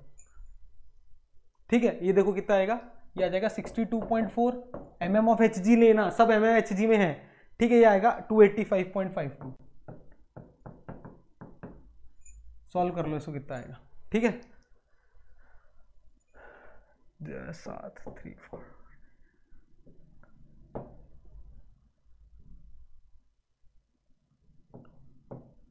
ठीक है 347.92, ये आ जाएगा आपका टोटल प्रेशर। पहला पार्ट सॉल्व, क्लियर है, कुछ भी नहीं है, सिर्फ कैलकुलेशन है। मैंने बस करने का तरीका बताया, सिंप्लीफाइड वर्जन। भाई आपको ए कंपोनेंट का मासेस गिवन है, आपको मॉलिक्यूलर वेट पता है, तो आप मोल्स निकाल सकते हो। अगर मोल्स निकाल सकते हो तो मोल फ्रैक्शन भी निकाल सकते हो। मोल फ्रैक्शन पता है और प्योर फेज के अंदर आपको वेपर प्रेशर गिवन है, तो डायरेक्ट राउल्ट्स लॉ के अंदर मैंने पुट कर दी वैल्यूज, और पुट करके सॉल्व कर लिया। सिर्फ और सिर्फ पुट करके मैंने क्या किया, सॉल्व कर लिया। कोई भी डाउट है तो बताओ। क्लियर, ये आ गया टोटल प्रेशर, टोटल प्रेशर आ गया है, क्लियर है। अब सेकंड पार्ट थोड़ा इंपॉर्टेंट है। सेकंड पार्ट क्या है, मोल फ्रैक्शन निकालना है हर एक कंपोनेंट का वेपर फेज में। सर ये अभी क्या निकाला था, ये सोल्यूशन के अंदर निकाला था, अब वेपर फेज में निकालना है। सेकंड इज वेरी इंपॉर्टेंट, ठीक है, सेकंड पार्ट, ठीक है। तो मोल फ्रैक्शन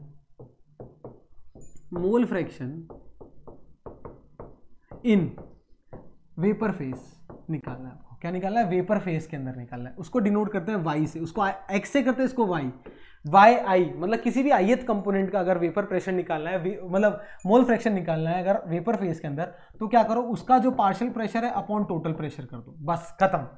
भाई यही तो हुआ, वेपर फेज में कितना कन्वर्ट हुआ, उसका partial pressure upon total pressure, वही तो वेपर फेज के अंदर मोल फ्रैक्शन हुआ।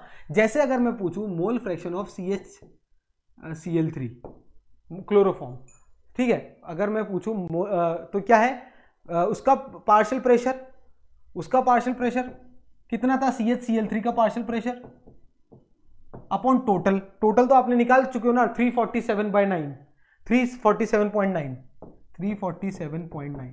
अब ये कैसे निकालोगे, अरे P नॉट वैल्यू इसका प्योर फेज के अंदर गिवन है और मोल फ्रैक्शन आपने निकाल ही रखा है, तो P not of CHCl3 into mole fraction of CHCl3 upon 347.9, खत्म बात। अब देखो ये जो P नॉट CHCl3 कितना गिवन था, ये निकाल ही रखा है ना, ये देखो ये रहा 200 इंटू 300, ये क्या है 62.4, ये क्या है PA है और ये क्या है PB है।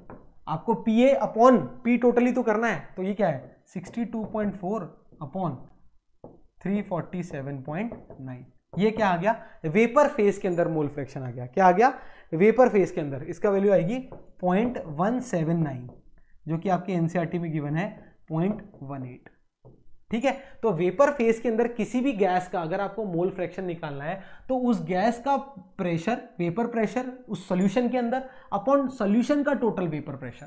तो P0 अगर मुझे YA निकालना है, मोल fraction of component A in vapour phase, तो क्या करेंगे सर, PA निकालेंगे अपॉन PT कर देंगे, बस यही किया है मैंने। उसी तरीके से YB निकालना है तो क्या करेंगे, PB निकालेंगे अपॉन PT कर देंगे, वही आपको करना है।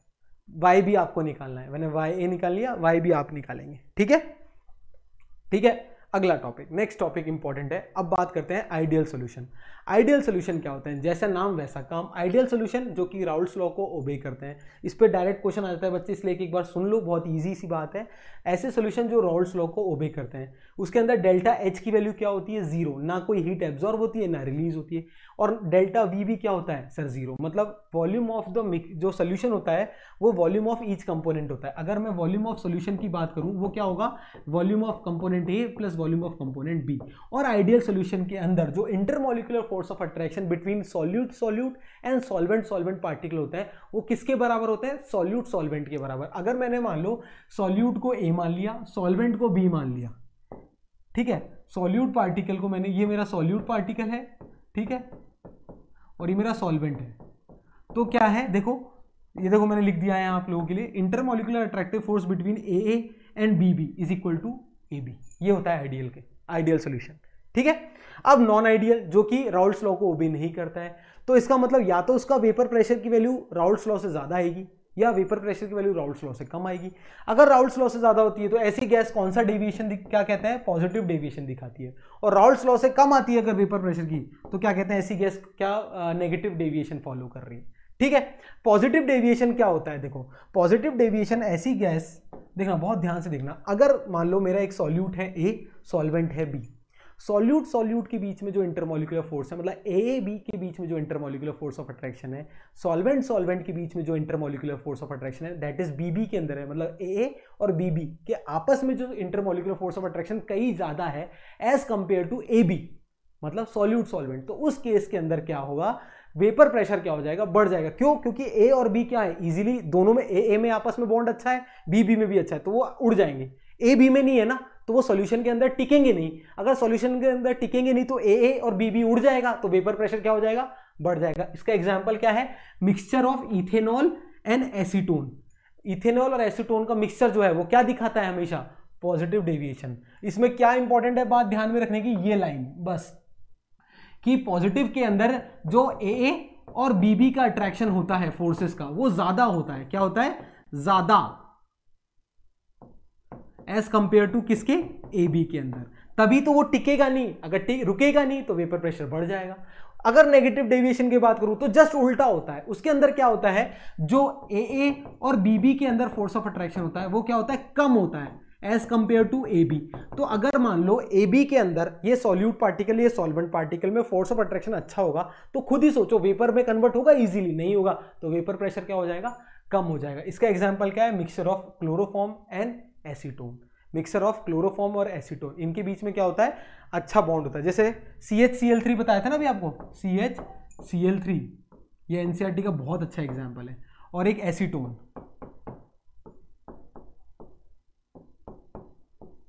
इसके बीच में क्या होता है, हाइड्रोजन बॉन्डिंग देखने को मिलती है। तो AB का जो फोर्स ऑफ अट्रैक्शन है वो क्या होता है, बढ़ जाता है। तो इसका वेपर प्रेशर क्या हो गया, इसका वेपर प्रेशर क्या हो जाता है, कम हो जाता है। क्या हो जाता है, कम हो जाता है। क्लियर है। अब अगर मैं ग्राफ की बात करूं, फॉर एग्जांपल अभी मैंने राउल्ट्स लॉ आपको बना के दिखाया था, ताज़ा ताज़ा, देखना बहुत ध्यान से, फिर से मैं जल्दी से बना देता हूं आप लोगों के लिए। ये क्या था, PA था, याद हो तो, और ये क्या था, PB था, याद है, ये था PA और ये था PB, बिल्कुल vapour pressure versus mole fraction. अगर मैं बात करूं कि इसकी पॉजिटिव डेविएशन की, तो पॉजिटिव डेविएशन में हमेशा क्या होता है, वेपर प्रेशर ज्यादा, इस तरीके का ग्राफ आता है, ये वाला, ठीक है, इस तरीके से। और अगर मैं नेगेटिव डेविएशन की बात करूं, ठीक है, ये तो है पॉजिटिव डेविएशन, जब वेपर प्रेशर की वैल्यू ज्यादा आ रही है तो ग्राफ में क्या आएगा, बल्जेस आएंगे, ऊपर आ रहा है ग्राफ, तो P टोटल का ग्राफ भी क्या आएगा, ऊपर आएगा। ये P टोटल अगर इस तरीके से था ना बच्चों, तो P टोटल भी क्या आएगा, ज्यादा आएगा। तो पॉजिटिव डेविएशन के अंदर वेपर प्रेशर क्या होता है, ज्यादा होता है। अगर मैं नेगेटिव डेविएशन की बात करूं, अगर मैं नेगेटिव डेविएशन का ग्राफ बना के दिखाऊं आपको बच्चों वापस, तो नेगेटिव डेविएशन के अंदर ये था मेरा PA, ठीक है, और ये था मेरा PB, याद हो तो, और ये क्या था, P टोटल, बिल्कुल सर, ये था PA, ये था PB और ये था P टोटल। इस केस के अंदर जो ग्राफ आएगा वो किस तरीके से आएगा, इस तरीके से आएगा। देखो नीचे सारे ग्राफ नीचे आएंगे, ग्रीन वाले, PB का भी कम, PA का भी कम और P टोटल का भी कम। ये क्या है, नेगेटिव डेविएशन का ग्राफ है। ये क्या है, नेगेटिव डेविएशन। वेपर प्रेशर जब क्या हो जाता है, सोल्यूशन का कम हो जाता है। और ये क्या है, पॉजिटिव डेविएशन का ग्राफ है, जब वेपर प्रेशर क्या हो जाता है, बढ़ जाता है, ज्यादा हो जाता है। बस इस पे थ्योरेटिकल क्वेश्चन आता है मोस्टली, इस पे सिर्फ और सिर्फ ये क्वेश्चन आता है, एक्सप्लेन करो। ये वाला एग्जांपल अच्छे से पढ़ लेना, ठीक है, ये वाला इंटरमोलिकुलर हाइड्रोजन बॉन्डिंग वाला। नेगेटिव डेविएशन की डेफिनेशन भी क्लियर है, पॉजिटिव डेविएशन की भी क्लियर है। तो इसे बोलते हैं अपन क्या, ideal and non ideal solution के बारे में, ठीक है। तो आई होप आपको सेशन अच्छा लगा हो। तो ये था अपना आज का सेशन, पूरा अच्छे से अपन ने हर एक टॉपिक को कवर किया है, Raoult's law, Henrys law, solubility, सारे अच्छे अच्छे न्यूमेरिकल क्या क्वेश्चन बोर्ड में पूछे जाते हैं। अच्छा लगा हो तो बच्चों please like, share and subscribe कीजिएगा, और ज़्यादा से ज़्यादा बच्चों तक ये प्लेटफॉर्म पहुँचे, मेरी आवाज़ ज़्यादातर बच्चों तक पहुँचे और उनको अच्छा लगे, उनका कुछ फ़ायदा हो, मैं यही चाहता हूँ। और अगर आप मुझसे कनेक्ट करना चाहते हो तो CBSE क्लस्टर आप सब्सक्राइब कर सकते हो, और SSP सर का प्लेटफॉर्म को लाइक, शेयर एंड सब्सक्राइब जरूर कीजिएगा, ठीक है बच्चों। मिलते हैं नेक्स्ट क्लास में, टिल देन टेक केयर और अच्छे से पढ़ाई करो। कोई भी डाउट है तो कमेंट सेक्शन में डाउट टाइप कर दीजिएगा। Thank you.